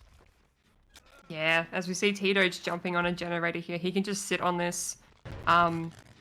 And try and get it done, but if Phantom does down Tito's, that will be death, and green will just be able to get the hatch play. I don't know where he was stealthing. I think he's towards 5 corner maybe, or 8. Yeah, we do see him moving towards the bot side of the map. Oh no, this is 10. So he's gonna get into a good position so that he can kind of get the hatch if Phantom does go for the down here onto Tito's. As Phantom gonna be pressuring T-Doge off this gen as Phantom desperately tries to find green here, who's doing exceptionally well as stealthing as T-Doge jumps back on that generator. And it will get to a point where Phantom needs to make a decision whether, you know, he ends up downing Tito's and preventing that gen from popping, or yeah, it's just really hard to say. Yeah, I mean, Phantom is It's just on the clock. tough. He knows he's on a clock right now. He has to Yeah. find green, and that generator being decently progressed here. I think it's above 50% now. 75% for that Tycon. So now it's on a big timer. I'm pretty sure almost they practically guarantee the Tycon right now, which is absolutely crazy to think. Yeah. Dragging out this endgame, thinking and doing it methodically. And it's just crazy to think they're fighting tooth and nail just to not lose these sets. Revolution have come to play and they do not want to lose. And I think it's pretty obvious with the plays that we're making towards the back end of this game. It's actually crazy to think. I don't think we've seen a trauma tech pulled off to the degree that we saw the first time. But to see two semi-successful, very successful trauma techs pull off in one game just shows how good of a team Revolution are, like coordinated wise.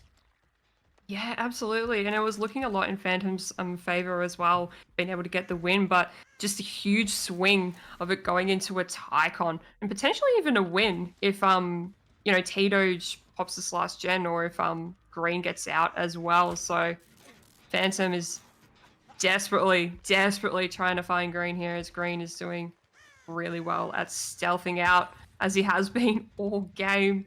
And Tito's can just sit on that gen and get it popped. And yeah, but Phantom still put up a very good performance this game, almost making it a 4K2, being one of the strongest killers in the region.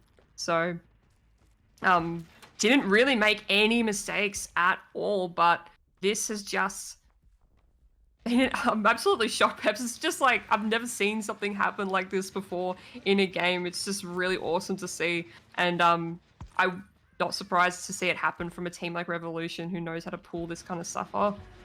Yeah, I mean, this is definitely the caliber of gameplay you will be seeing from Revolution throughout the rest of the night and in these sets, and just seeing this game slowly being pried away from Phantom is absolutely sad to see. It's going to be seeing Phantom playing around the gen here, trying to get some regression. I mean, they're going to have to pull out all the stops here. I mean, this is definitely what we were expecting to see today. Like, both sides just fighting as hard as they can to get this win now green around the shack. Now, we're going to be seeing Phantom just buying time, getting the regression on the gen. This is smart from him, trying to buy a few more seconds to try and find green the back end of this game. So what they're going to have to do here is going to be seeing Tito trying to wrap for this gen, stop that regression. And I mean, with the new gen kick feature too, I mean, Phantom can only kick it so many times. Yeah, exactly. I think it's about 8 times where it'll just you won't be able to kick it anymore. As we see Tito's trying to work on a different gen, trying to avoid that grab as well. Yeah, if he gets the grab, he can kind of pull him towards Shack, drop him, and then close it. But Tito knows this as well, as he's trying not to force that grab. Is playing a little bit. Ooh, oh no! And they do it, and Green gets out, and that's going to be the win for Revolution. What an amazing game, Peps. That was insane. I was definitely not expecting that to happen, as Revolution take the win on the Spirit set.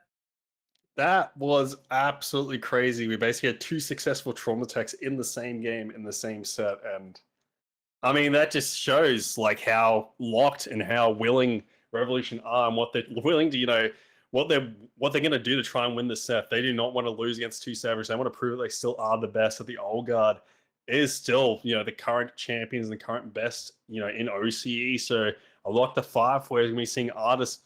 I mean, it's do or die here now for 2 Savage. They have to win this R set, as Uga will be playing up next, and we're going to be going to the Wreckers Yard. See you guys very shortly.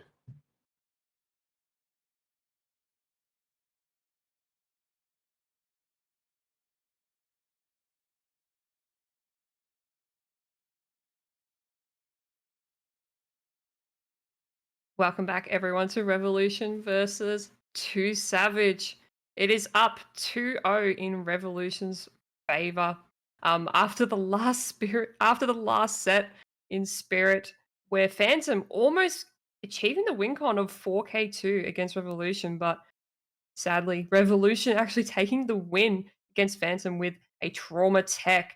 So very nicely played on the side of Revolution. A little bit disheartening for 2 Savage, but it is not over for them yet. We still have the Artist set, which Artist hasn't been in the pool for a couple of seasons. So she has been brought back into the pool on the Wreckers Yard, and we're going to be seeing Uga The man himself playing Artist. I've never seen him play Artist before, but I'm very excited to see what he does as we catch Canalave immediately.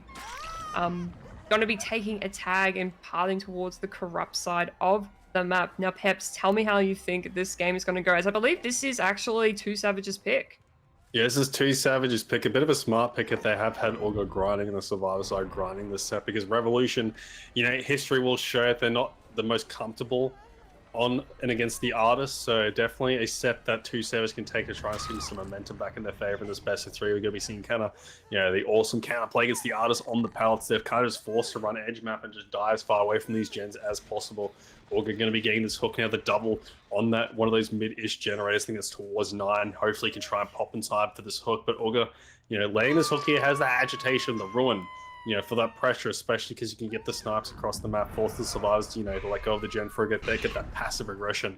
And, you know, just that pop for that endgame if they do end up cleansing that ruin. Gonna be going for this tag snipe if they actually end up landing it. And we saw that with the Crow Storm across the map, a nice snipe there. I mean, you're going to be taking that free tag. This is free time waste right now as they're going to be forced to heal here. Tito is just sitting on that gen all the way at 12, I'm pretty sure.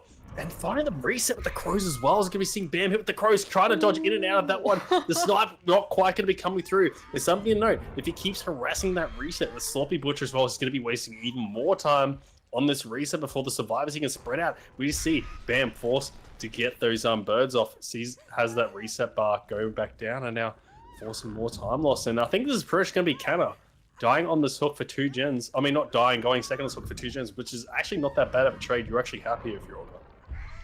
Yeah, it's actually a very good position for Augur, being that first chase happening quite relatively quick and being able to get that snipe onto green, forcing him to reset. As we see the second gen pop from T-Doge over at 2 on the top side of the map. And so we see the reset finally coming off onto green from Bam here, as Bam gonna be stealthing up for the unhook with that urban evasion. As FTP as well. Oh, with FTP. He could pull off an FTP that actually be kind of huge, as Augur does have, the gens are quite in his favor, as he does have a bit of a 4-gen, yeah, a bit of a 4-gen at this side of the map, as Augur gonna be, yeah, probably gonna be forcing death onto Canalave here. Gonna be forcing probably Bam to come in for this last second trade, as we see it happen here. Oh no, he doesn't get it in time, and it's gonna result in a trade. And now Augur can just slug this and go for Canalave here. We still have access to Shack Pallet, but the birds do swarm Canalave here, as he does use the locker to get rid of the birds, so I'm gonna be preventing that that hit from the bird down. As Augur, oh no, dying in a pallet though. I was going to be seeing Canalave hopefully going to get the pallet save here, but no, I think it was for that time waste, because we did see both the survivors on that bot side of the map going for that pull, going for that generator. Now an additional gen being done here. Augur playing the macro game, playing the snipe game absolutely perfectly here. That snipe across the map on the green, and then the follow harassment from those birds onto Bam with that heal. Honestly, I think is the point where the game kind of got flipped on its head here. The general pace of the game was pretty, you know, 50-50, and then that just completely swung into Augur's favor. And as you mentioned before, the gens also being towards this bot side of the map. I mean, Augur was just happy to always sit on that generator. The top gen being completed there, I think, by T-Doge. Bam, probably going to be wrapping 4 of these gens on the bot side. Is going to be seeing Greenia trying to take chase with this Ace Fits Conti. Going to be trying to go play this pallet F5. Might be taking a tag here for his troubles, though. Barely going to be clipping there. And going to be getting the tag with the Crows instead, but forcing these vaults. Not going to have enough time here to try and get these Crow Storm off him. The pallet attack going to be going. Oh, well, it's already been gone, actually. So now the tag's going to be coming through, going to be getting that Crow Storm off. And now Augur probably not going to be taking this chase once they go back to these gens. Yeah, absolutely. It's a 3v1 now, so Augur does have to play this a bit more smartly. Has to not try and overcommit to a lot of chases away from his generators, as we see Bam trying to pressure this gen over at 7, but does smartly pre-leave and gets away. As I think T-Doge was on generator duty as well. He did pop those first two gens, but Augur zoning Bam here towards the side of the map. It does get a tag with these birds.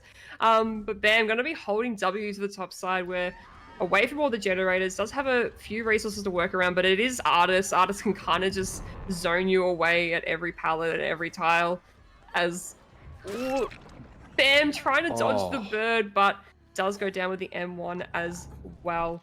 As we see Green starting a gen over at the bottom side of the map, and Tito's probably likely going to be stealthing in for this unhook. And Uga still does have Ruin in play as well. I don't think they know where Ruin is, but they haven't cleansed it yet. I think there's just been way too much pressure from Uga and not have enough time to try and cleanse it. I think they're just going to accept the fact to leave it up. I think they kind of have to cleanse it though. I was going to mention as well, Yeah. just naturally in the 3v1s with less hands on deck, Yeah. it naturally gets stronger because the less hands you can have on a generator, the more erosion that will occur, especially with harassment from these birds. So I think Tito's was looking to cleanse it, but with the hook and where it's placed, he can't really afford to do it as the stealth ball's going to be coming through here. Oh. Yeah, Uga missing the tag onto Tito there.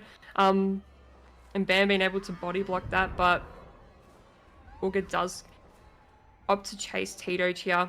Tito's doing a very nice job from pathing away from these birds, but does make this tile at 2 here. And Tito's trying to desperately dodge that bird, but it doesn't result in an injure. Something that I learned, I didn't know the other day, is that if the bird is in direct line of sight, it does actually damage you. But if it is through any obstacles, it'll just be a swarm. So something I didn't know. I don't know if anyone else knew that, but I only found that out about a week ago. I don't play Artis that much. Don't really see her often, but it is good to know. But 2 injures on the board with Bam and Tito. And they do get the Ruin Cleanser. That's actually huge for Revolution, but that does mean Uga does have Pop Goes the Weasel to be able to use. So Uga going to be looking over towards the side of the map to see where the survivor was that cleansed the totem, but they are successfully stealthed away. So we see a lot of progress on this gen over at 7 from Green.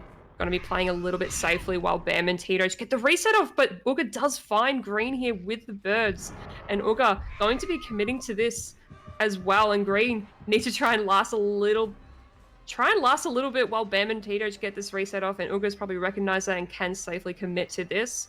But Green doing a very nice job at preventing that hit from coming through. Yeah, and something to know as well, we saw a little tech that they're doing. They're crouching off the gem when he's swarming towards the generator as well, like the survivor side, which won't give away Killer Instinct if you're crouching away from the swarm, as that's the way Killer Instinct interacts with a lot of, that type of mechanic in the game. Is going to be seeing Uga trying to force the M1. The M1 will be forced here, and now this is the tag, and maybe the chase he might commit to. I'm not too sure. He might back off here, play for tags for the generators. No, it will be the commit here. He has a bit of time. He realizes that. Now, if the hook does come through, this is going to be Pop Goes the Weasel coming through now, this end game. As we're going to be seeing that Ruin getting cleansed earlier, they basically gave 2 stages. Hell stays from the M1 getting coming through. Uga barely not able to land that one, and Green getting a nice stun. This is the time that Revolution needs with that early tunnel out. Yeah, this is exactly what Revolution need to pick up the pace and try and get these generators on, and even get some outs happening too. As Uga trying to desperately get this down onto Green, but Green is just playing exceptionally well at avoiding this. But Uga getting that down, very nice down with the bird there, and going to be getting that fresh hook onto Green, as we see Bam pre-stealthing for their unhook, while Tito is working on that generator over at the bottom side of the map. As Uga with agitation can pull up the map here. We're going to be hooking right next to this generator, and it's going to be assuming popping this gen. I don't know if this was a gen that Tito was working on. I think he was on a different one. It can still kind of work out in Uga's favor here, but he's going to be looking for the stealthing survivor, and we find Bam here. That's actually crucial. And they can commit for a bit here.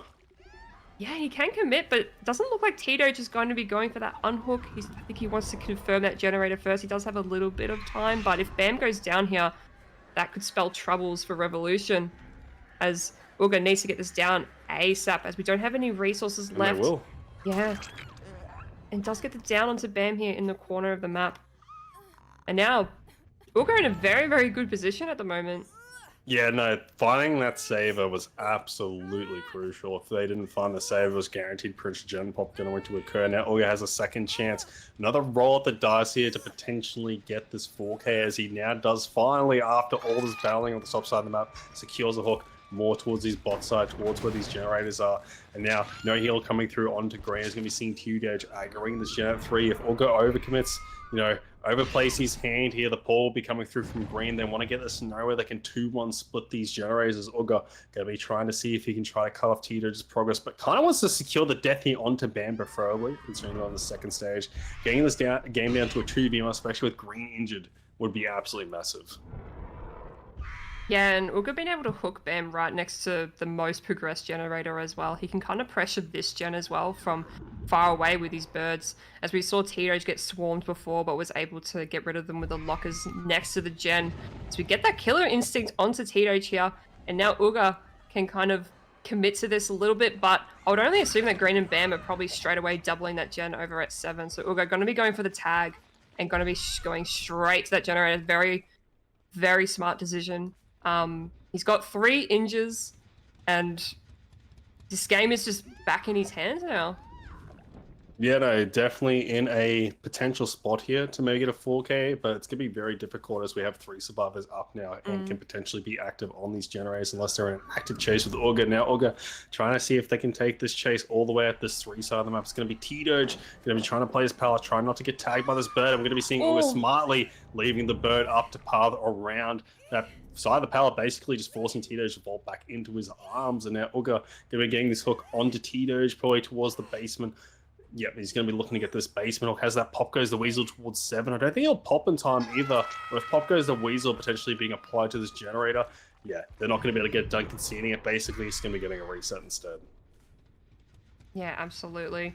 Getting that last fresh up on the T-Doge was huge as well. And Uga does find the reset happening as well. And we see blood. If Uga can get this down onto green, that would be absolutely massive for Uga.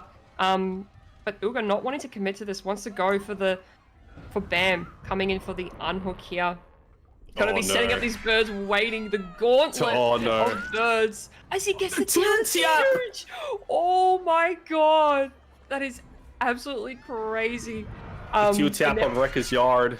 Oh wow! And then the one tap onto Bam. Uga definitely is practiced on the arse. I mean, that is just a basic, we'll just say, a basic artist play on the basement stairs. I mean, it's very hard to escape against the basement with that setup. So just 2 slugs quickly going down there. Maybe that's being a blunder considering it is an arse in the basement. Yeah, absolutely.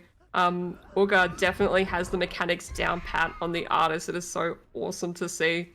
I guess that's definitely why they picked artists, is because I think, Uga's confident on the artist and he has been practicing, and it's definitely shown tonight in his performance.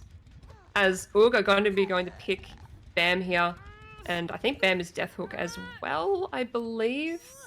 He is. So now Uga, green going for the pickup onto T-Doge. They're locked in, they're trying to do everything they can. Another trauma tech, potentially. Very, very unlikely. I think with the birds as well, if someone's slugged on the ground, and is that how it works with the birds? If someone's slugged and you send a bird over them, it triggers the killer instinct? I don't think it does. I'm pretty sure that only occurs if you're crouching. It doesn't give off killer instinct. Crouching is a mechanic. I think in generally in most kills it does work to counter it. I'm pretty sure you can do that to hide off of generators. You're going to be seeing T-Doge crouch away from that generator. I'm pretty sure that was at 3.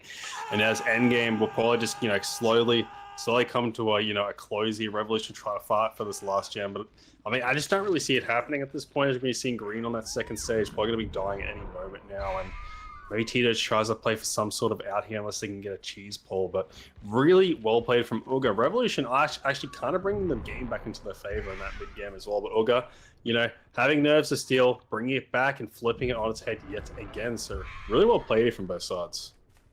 Yeah, 4K1 from Artis is definitely a result that I would not expect to see. I'm pretty sure Artis is a bit of a low stage killer on average on this map, for what I've seen in scrims. So, Uga definitely feeling very happy with himself with this result. A 4K1 is an amazing result, and kind of bringing 2 Savage back into the game. However, we're still not over with the set yet. I'm not sure who's playing artists for Revolution. I think it was Saint. That was what we were saying Maybe before. potentially Saint. I'm not too sure. It's actually quite unknown. It's just assumed to be Yeah. Saint, but like it's kind of hard to tell because I'm pretty sure we're gonna be seeing Tito's later on the Nurse. And I think the last time Red played, I think that was Tito's that ended up playing the artist. So I'm not too Yeah. sure he's gonna be playing it this time around, or who will even end up playing it. It's quite unknown. But the guess is Saint. But Augur, I mean, in this current set right now, playing really, real well. We'll find green in the end game. No end game shenanigans here, and I think something to note here as well that I should mention. I think the killer side, on the side of Two Savage, has been pretty, really good here, getting Yeah. continuously decent results. Onto Revolution, I think the Survivor side of Two Savage really need to lock in here, capitalize on this Yeah. 4K at 1 for August Artist, which is a really sane result. So, I mean, the nod is coming through, but yeah, I mean, Two Savage Survivor side, lock in if you want to try and clutch up against Revolution, because you're down 2-0, you definitely try to bring it back, as we're going to be going to Unknown afterwards as well if they can take this set. So we're going to be going to a short break and potentially seeing Saint on the Artist in a short break.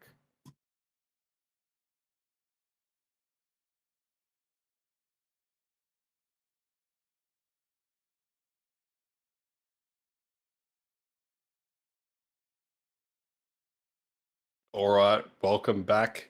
We're going to be seeing the woman that likes to paint on the Wrecker's yard. It's going to be, I think, Canalave actually on the Artist. So Canalave, I mean, can pretty much play anything. He's a jack of all trades, consistently puts up really insane results. So all reliable here. Gonna have to achieve a 4K one at least, get that Tycon. And I mean, hopefully we see Two Savages Survivor side step up here. Maybe try to actually get a set on their side and make it 2-1 going into the Unknown afterwards. So really, really high stakes here. I mean, right now the sets, it's do or die right now. The whole best of five's coming down into this mode basically for Two Savage. Yeah, exactly. This is Two Savage's last chance to try and reel it back in and give him, you know, lock back into the game. And it all comes down to this Survivor set right now, as we see Canna loading in and going to be going for a different build. We have Agitation, Pop goes the Weasel, Eruption, and Corrupt. So slightly different from what Augur was running before. We don't have Ruin in play. But Eruption could come off pretty clutch here. I've seen a few artists run it in scrims before, and it can be hard to kind of call the downs, especially with the birds with Eruption. But we're going to be taking chase onto Augur here at the shack, going to be trying to hide in the corner, trying to avoid those birds, but it's kind of just... Wait, is that a lag out from Augur? Oh no. That'd be so bad if that was a lag out from Augur. Pretty sure it was. He was just running into a wall. It's so unfortunate. Augur. Maybe it's the hiccup that we saw on the Billy sets. They're not quite going to DC, but just a lot of packets being lost there. A few chips being thrown onto the ground and crunched up. So very unfortunate. And now Two Savage.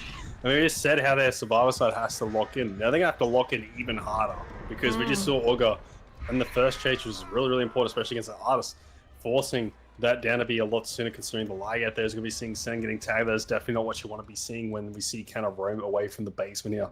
I think we saw the potential save coming through from Midgie, but Midgie just electing to lead here. They need to get a lot of gem progress. So, I mean, at the bare minimum, 4K1 to tie this up to at least force an Unknown set is definitely what they're going to be looking for.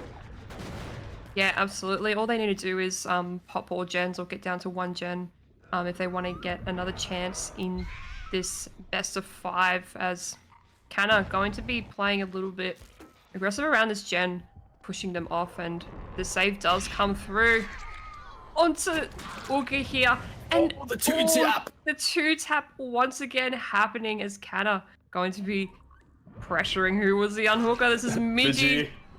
Just lurking around in the basement, results in a tie. This is looking a little bit dicey, if you ask me, Pepz. It's looking a little dicey indeed, as we're going to be seeing Canalave pick up Augur, and they're going to be going right back down to the basement. I don't know if you saw, but we saw Sen there on towards that 10 to 11 side of the map. So probably a reset going to be coming in here. Yeah, we will be seeing that come through. Silly working that generator at 7. And I don't even know if they're going to be able to get it done in time, because the pop goes the weasel. If that comes through, it's going to be so much more extra slowdown here for the side of Revolution with Canalave. Yeah, he's going to be getting a pop eruption here, which is absolutely insane. Now Augur dangling on that second stage. They have to do something absolutely crazy right now to swing this game back to the favors. The double reset should be coming through any moment. Yeah, exactly. This is not looking good for Two Savage at the moment as we see Sen and Miji reset at the same time as Silly gonna be trying to pressure this gen over at 7, but just keeps getting interrupted. Um they need to get Uga off of this hook, but it is basement against an artist, so we don't want to see another 2-tap happening as Kanna is gonna be just sitting in front of the basement door here. Gonna be probably confirming death onto Uga here. It is so unfortunate that Uga had that little bit of a lag out there and unfortunately dying next to the basement. If that chase had lasted a little bit longer and in a more ideal position, Two Savage would have been in a really good spot. So we are going to be seeing the death onto Uga here. And now Kanna can go and pressure these survivors as Silly probably still on that gen over at 7. And we see Sen filing off this gen over at 11 with a lot of progress happening. And oh, I'm so surprised that wasn't a hit, but gonna be taking this chase onto Sen. And from now on, Two Savage kind of really have to lock in even more if they want to try Barely and cleanse the get birds in this time. Oh, they need to. Oh, this will be a tag, and I can only assume Kanna will. I think he's gonna. He feels comfortable committing to this. Maybe try and get a bird down, but Sen does dodge that swarm from happening. As Sen gonna be pathing towards where all the generators have been completed at this bottom side of the map. Sen doing a really good job. He's pathing, just avoiding those birds and getting to a really prime position here, away from that gen over at 11 that had a lot of progress as well. It's exactly the chase that you need from Two Savage to try and bring it back into the Nice game as he pathing. dodges another bird Sen! and another gen pop. Sen, the 1v1 champion, just absolutely clutching it up right now for Two Savage. In the hour of need, Sen heeds the call, trying to bring Two Savage back into this game. The lag out from Ogre at the start, flying around the birds perfectly, dying deep down the map. And I like that reset early, the 3 split occurring from Two Savage as well as the Tycon is met. What a chase from Sen to try and reel this one back in, as you're going to be seeing the hook coming through now, but at what cost? The damage on the map has kind of been done, and both survivors are healthy, so definitely a playable 3v1 scenario here to try and get this last generator done. Yeah, absolutely. Look at this split. We've got one at Shack, we've got one at Deep 6, and another one at 11. So this is definitely doable for Two Savage to get these generators done and get some outs potentially, as we saw someone working on that gen over at 11. We saw some sparks flying and a missed skill check as well, or a 7% happening. It's kind of just going to be holding this. He doesn't want the unhook to happen on Sen, probably suspecting that someone is coming in for the unhook. However, we are sitting at Tycon, so if they pop this last gen, they will take the set win, which would be absolutely huge for Two Savage and exactly what they want to stay in the game. As Silly jumping off the generator to avoid these birds, and Miji trying to get closer for this unhook to happen onto Sen.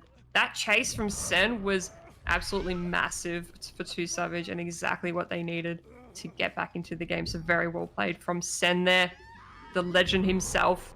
As Kanna forcing second onto Sen and going to be checking on this gen at Silly. At 10. Going to be pushing Silly off of this gen. This gen has a little bit of progress, and now Kanna going to be applying Eruption onto that and going to be making his way back to the unhook. You're going to be making their way back to the unhook. Is going to be seeing Kanna trying to get that tag onto Sen. Now, if he does commit to Sen, it's going to be, put on a timer here, this chase. If it lasts a little too long, if it's anything like Sen's last chase, it could be very detrimental here for Kanna as the last one and might get complete. Is going to be seeing Sen pathing away to this pallet at 5. Kanna going to be trying to put a bird down here in the zone. Then you're going to be seeing Sen just holding W. Still has this pallet gem, and he's going to be dropping this pallet early, probably safe. Going to be getting that stun, which is probably going to be necessary to try and get him some distance now. Try and get the swarm off in time. I don't think he'll be able to. He's going to have to dodge these birds. It's a goal from Kanalev as Sen is allowed to escape from that dire scenario. Sen pathing perfectly to get in between those birds. They're going to be seeing Silly completing this last generator with a double from Miji. And that's the win from Two Savage. But oh my lord, was that close. That was way too close, Pepz. Considering the rocky start they had, they just you could just see how locked they were. They wanted this win. They do not want to be knocked out just yet. They do not want to lose this game. But they managed to get all the gens done and can take away a set win. And that means we'll be moving on to the next. The head on. No. That means we will be seeing an unknown set, which I'm very, Get very excited to see. The first ever unknown set in DBO I think tournament actually. So Yeah. it's actually gonna be exciting to see how these teams kind of navigate that killer on the survivor and kill side. Yeah, absolutely. As we might be seeing some outs happening from the side of 2 Savage. Sen gonna be trying to take it down for Midgie and Silly as we see them both escape. And how many stages is that? Is that a 6 stage? 6 stage? Yeah, 6 stage. I think maybe too fresh there, but Yeah. I will say this though: the stages I don't think reflect how close that actually was. Yeah. So I mean, we're going to be moving on to the unknown set 2 Savage Survivor lineup, really clutching up. I mean, the unfortunate lag at the start, Canalay playing really smartly around the hooks, but then Sen in their dire hour of need, clutching up and giving them another chance on the unknown as we're going to be going into a short break, and we'll see you guys momentarily.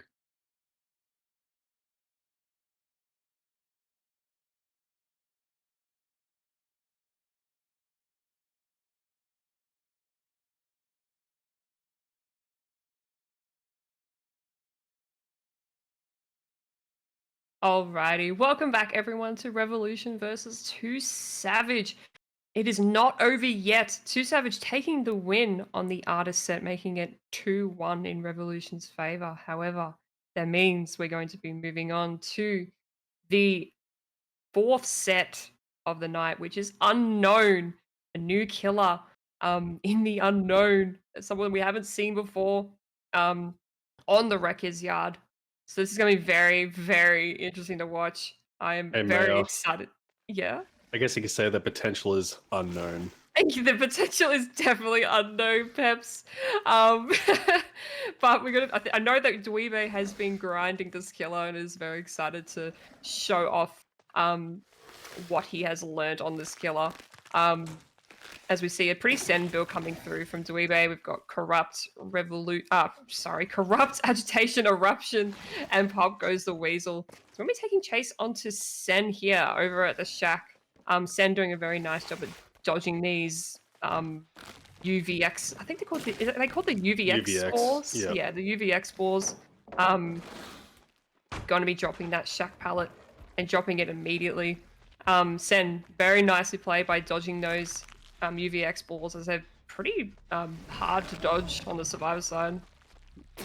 Yeah, no, DeadByOCE has been raving a lot about this killer, just tagging Midgie with the UVX right there. Now going to be forced to path around the bus here as Midgie going to be breaking away actually over towards this 3 tile. It's going to be a 4-lane with the nicer window actually, as Midgie's going to be getting tagged there, forced to run towards this 12 side of the map, running past that matchstick tile. Is not interested in that at all. Has a nice filler here actually at 12, but can potentially be getting down here from DeadByOCE nicely pardoning there, just getting that guaranteed down.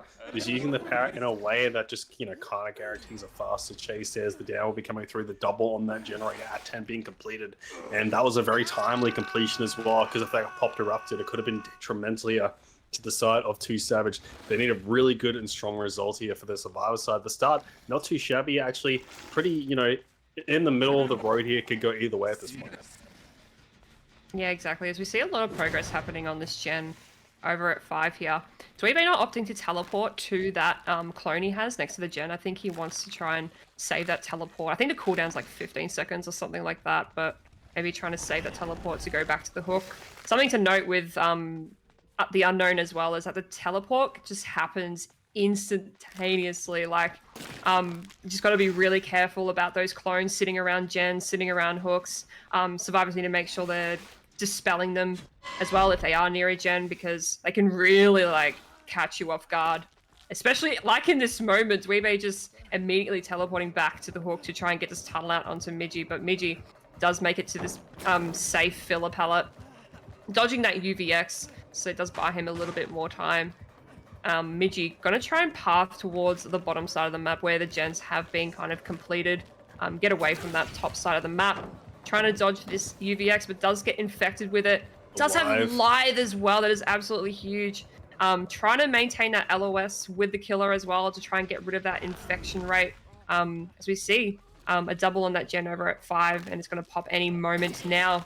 Is Midgie Oh, Ooh, unfortunately going nice down and then the down. eruption coming through on that gen over at 5 as well. And that's going to be the second stage for Midgie. But I think they get that gen done in time, I believe.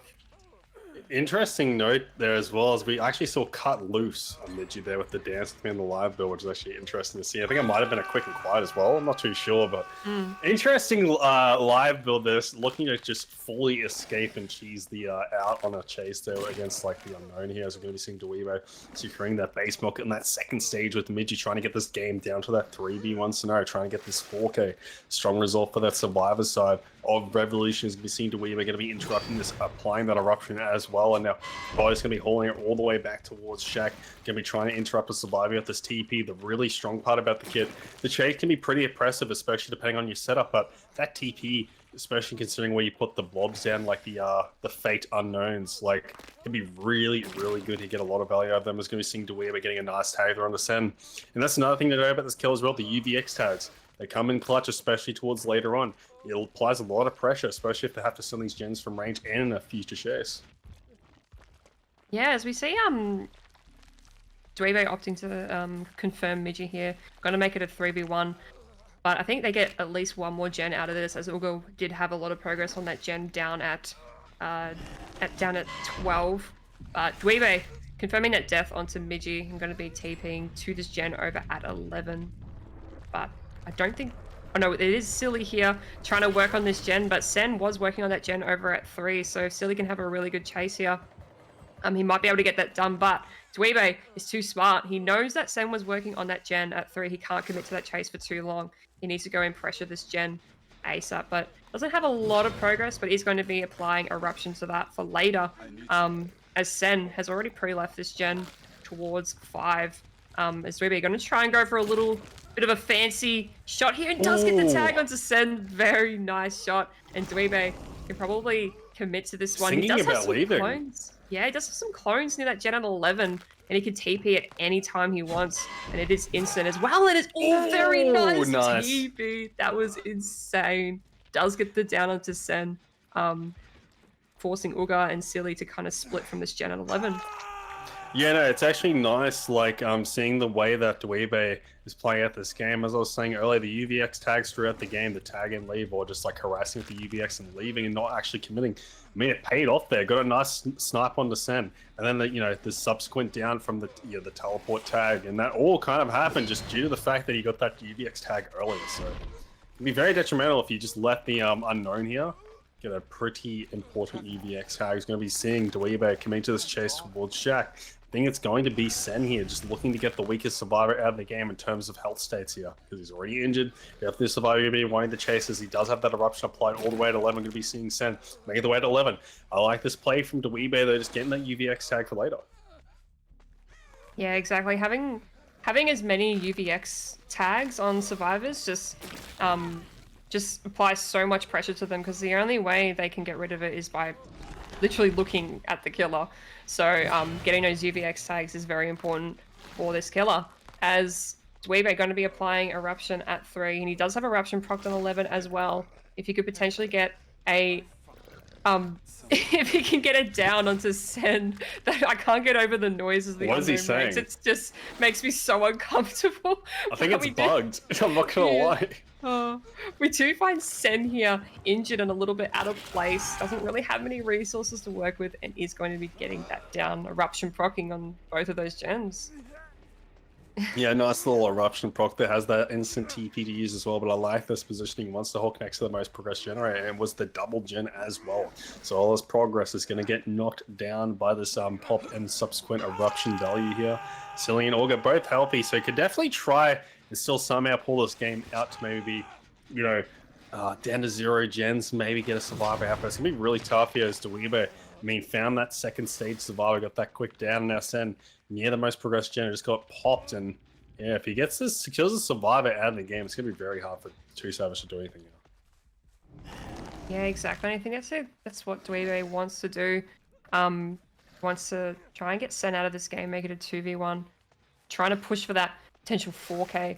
Gonna be looking around these rocks, trying to find the survivor who's stealthing for this unhook. They need to unhook Sen here if they want to get some outs and get that last gen done, as I think it might have been Silly stealthing into the pool, but Dweebe going to be Forced to shooting happen it. now. Yeah, it has to happen now, but Dweebe can kind of TP back at any moment. He's just going to be kicking this generator and does TP straight back. It is so quick. It's insane how quickly he can just TP. But he's going to be going for Sen once again. Gets a nice UVX tag. It's going to be helping him out later. But Sen needs to outlast us for as long as possible. Ooh, the pallet save. It's going to be coming through as well. Nicely timed there. And the beamer from Augur and the blind to put salt in the wound here. As you're going to be seeing Augur just continuously holding that right click, perma blinding, holding that S key on the adder. Now DeadByOCE at a bit of shambles. That pallet save is going to have huge consequences here for DeadByOCE on the side of Revolution. And now the last generator having decent progress. And this is going to swing the game into that 2D, like the 2-1 gen split scenario that you definitely always want in that 3v1. And they gave a lot of hook stages for it. They almost have Sen dead, but found an opportunity to window back into the game with that pallet save. Yeah, and Silly doing a very nice job at pre-leaving this gen here, but is going to result in a tag here. It's very unfortunate. And Silly going to be trying to play towards this 9 side of the map. Assuming that Sen and Augur are doubling this gen at 3, and that's exactly what they're doing as we see them both pre-leaving this, and Silly jumping straight back onto this gen at 11. I really like this play from 2 Savage. This is exactly what you need to do in a 3v1 situation, but with this killer, he can just kind of TP around the map so quickly as we see a clone kind of procs next to that gen at 11. He can go back at any point if he wants to, and yes, exactly what we see as Silly probably going to be going down in this situation. Only has this Z-Ward to play with, and yes, he's going to be going down, and the Eruption procking onto that gen at 3. Something to notice before they TP'd as well as DeadByOCE was waiting for that clone to come down. You put it in a nice spot on the escape route from that generator at 3 towards the boss side. That's why they just had to cleanse, and then we saw Sen cleansing that fake unknown remnant. And we're going to be seeing DeadByOCE making his way back to 3, probably looking to get a UVX tag, put down another remnant here just to waste that time. Because, I mean, the remnant, the cleansing of those unknown TP remnants, it does cost a bit of time for the survivor side. Every single time you get rid of one, it's a bit of time bought. For the side of the unknown is going to be seeing Sen. That quick TP actually going to be cutting off the save, and now Sen can't really afford to save here. It's going to be very hard for him to try and survive here. He's going to be trying to make this pallet, but not quite going to make it. The TP cutoff. These TPs can be quite insane from this killer. Has such high value. If right time TP like we just saw, they can cut off a save, and now DeadByOCE going to be putting that clone down towards 3, and now the game is just kind of in a really bad standoff right now for the side of 2 Savage. Yeah, as we see Augur kind of stealthing around here. Maybe he wants to go. I mean, I don't even know what you can even do here. Go for the unhook onto Silly, but like you're just going to go down. Anyways, DeadByOCE is just sitting right next to this hook. This is potentially looking like a 4K1. Maybe if Sen can crawl out a bit and force the pickup, maybe Augur can wrap around and pick Sen up off the ground. But I know we see Augur coming in for the unhook, but DeadByOCE just TPs right back immediately. Does result in a tag, and yeah, this is definitely looking like a 4K1. Yeah, no, this game's been fought very hard by both sides here. It's flipped on its head like 2 or 3 times. That pallet save actually did give the winner for 2 Savage to potentially get that 3v1 last gen pop, because they did flip the game into that 2-1 gen split scenario. But then we saw a nice couple of TPs from DeadByOCE, a couple of nice UVX tags, and it just brought the game back into his favor. And now trying to go for Augur here, the last fresh hook that they require, and it's going to be the down here. No pallet save will be coming through. The TP with the slug. I like this play from DeadByOCE. The fresh hook, he wants one of these death hook survivors out of the game. He does not want to preview on the scenario anymore. The survivor's looking to pre-leave that generator. Now DeadByOCE just trying to look for one of these injured survivors. Edge map here, checking in the 7 tile, maybe potentially found the pre-drop coming out. It's going to be Silly dropping that firecracker, not quite going to blind here. Now we're going to be seeing DeadByOCE try and get this M1. I think he might have to try and use the UVX here a little bit. It's going to be seeing the down, never mind. You're going to be seeing Silly pathing out there, maybe trying to dodge that UVX, but unfortunately with him getting met with that M1 Sen, just quick wrapping for this pickup.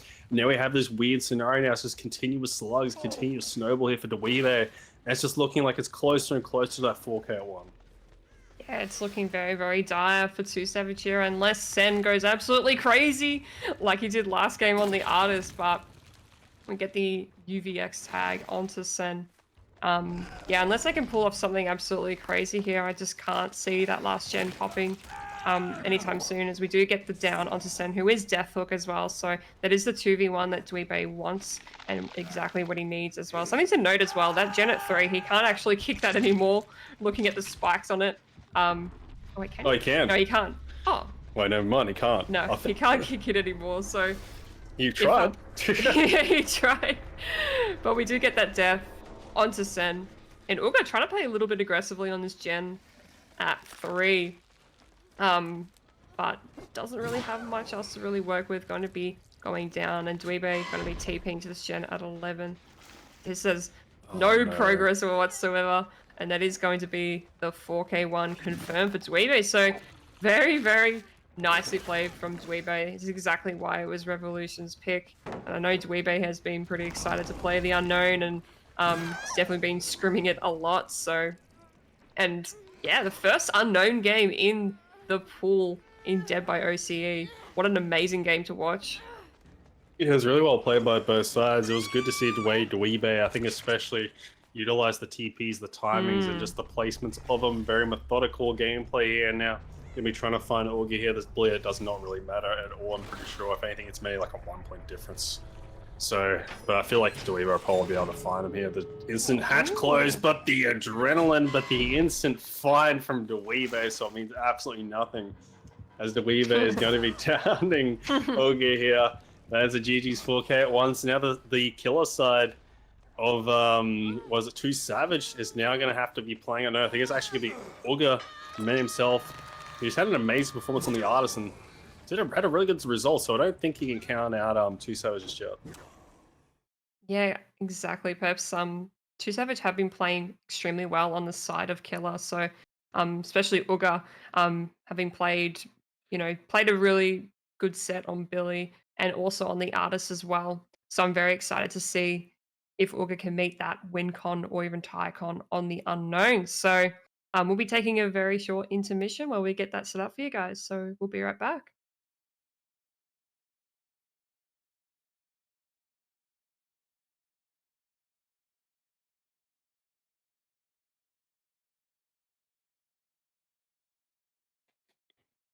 All right, welcome back, everybody, to the unknown on the Shrekker's Yard. We're going to be seeing, I think this is going to be Uga on the unknown. Something to mention here right at the gate. They do have no equipped, but we have made a change recently to the DeadByOCE rules where the killers have to lock in their perks before they actually begin playing the set. So if you're playing killer second, you have to lock in your perks before the first killer plays on the other side as well. So if, unfortunate scenario like that happens here where your survivor side doesn't quite get, the result that you expect in getting 4K'd, it does pretty much mean you're going to be playing with a useless perk here. So Auga's going to have to get a 4K 1 against Rev with 3 perks and an interesting usage here of Brutal Strength. Very interesting perk here we're going to be seeing on the unknown. So I'm quite curious to see how this kind of pans out in this game, and a different use of an add-on as well. I'm not so sure it does, but also using that purple instead of the green hand. Yeah, I was gonna say, Peps, I have no idea what the any of the add-ons do for Unknown. You probably know a bit more than me, as you've played Unknown a lot more than I have. But this first chase coming through onto Blip, Blip doing a very good job with his parting and being able to dodge these UVX tags. Oh, very nice dodge. Just kind of running back in and to dodge that, and doesn't get tagged for it. So. And being able to connect into another pallet as well, is going to be getting tagged and going to be going down to the corner edge map. It's exactly where you want to be going, towards the corrupt side. But just dodging every UVX. Yeah, it's absolutely crazy. Blip's just dodging every single one of them. Just buying enough time. The first gen does get popped, and this first chase is just going on for so long. It's exactly what Revolution need to take away the win of this series.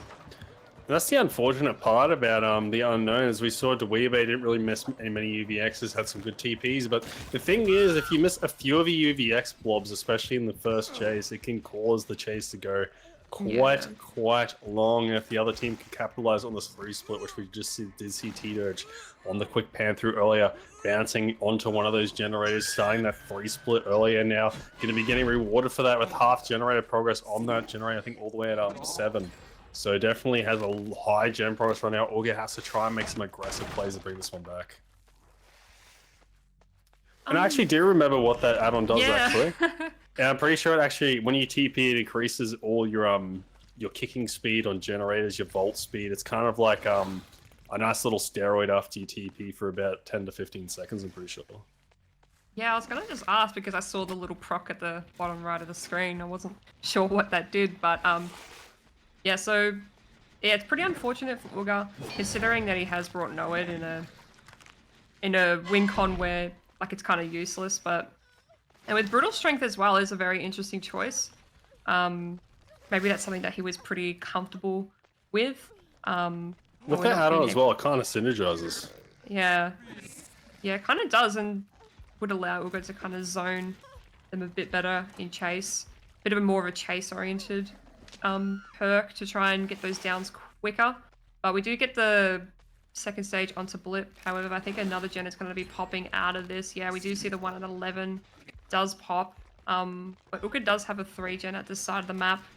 Oh, we do see the 4th gen is almost completed as well. As Augur going to be traversing to the other side of the map, trying to get this UVX tag onto Bam, but doesn't quite get it.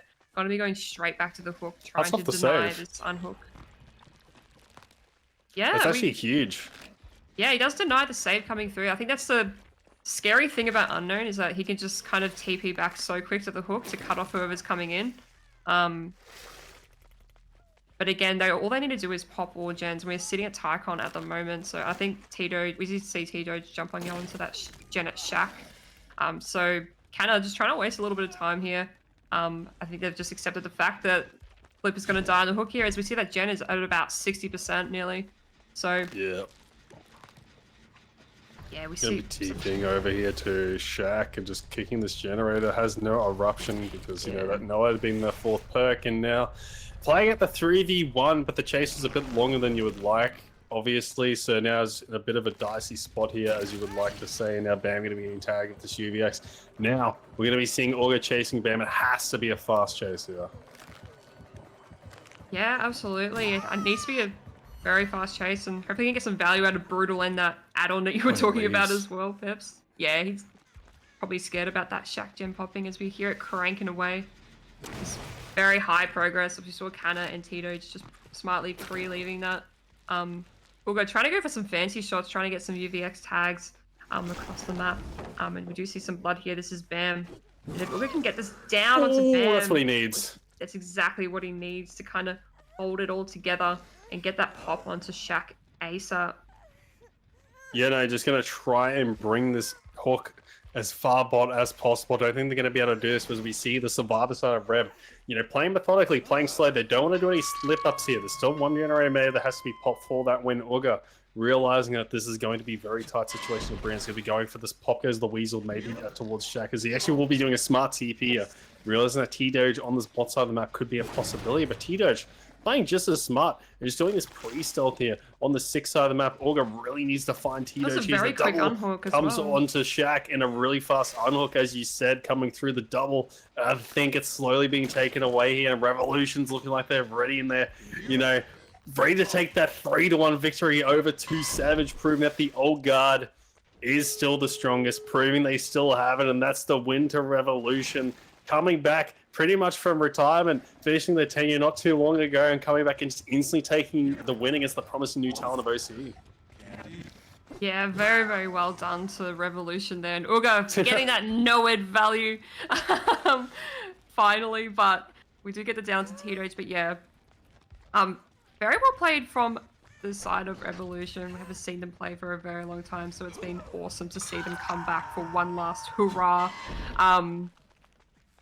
Absolutely insane. These games tonight have been awesome to watch on both sides. Augur playing exceptionally well on the Billy Artist, and unfortunate on the Unknown set having just basically a useless perk, and Revolution playing well though. Yeah, side of Revolution, their survivors are just outstanding. Their macro and their synergy is just absolute perfection and is really awesome to see. But good job to both sides for all the games tonight. Sad we couldn't go to the tiebreaker of Nurse set. That would have been cool to see, but unfortunately, that is going to be the end of it there. Revolution taking the win, a 3-1. So very, very well played, and also very well played to Sue Savage as well. Uga played amazing on the side of Gale and Phantom as well in the Spirit set, where it would have been a 4K2. Phantom played extremely well in that Spirit set, so it was awesome to see. But I guess the Survivor side probably lacking a little bit, um, just not being able to kind of meet those win conditions. But is there anything that you would like to say, Peps, before we boot off for the night? Revolution continue to carry the mantle of the best team in OCE. They come back and they immediately beat the winning and honestly just upcoming talent of this region. So definitely need to step up. I think particularly more so on the Survivor side as well. The Killer side from Two Savage played really well tonight. Yeah. And like their Survivor side, we know they can play a lot better. So I mean, Mhm. they still are considered to be some of the best in the region. Just I think tonight just wasn't the night for them. It Yeah. just had an off night at the office, and Revolution is capitalizing on that because you cannot be going up against Revolution on an off night. They will punish your mistakes pretty much every single time.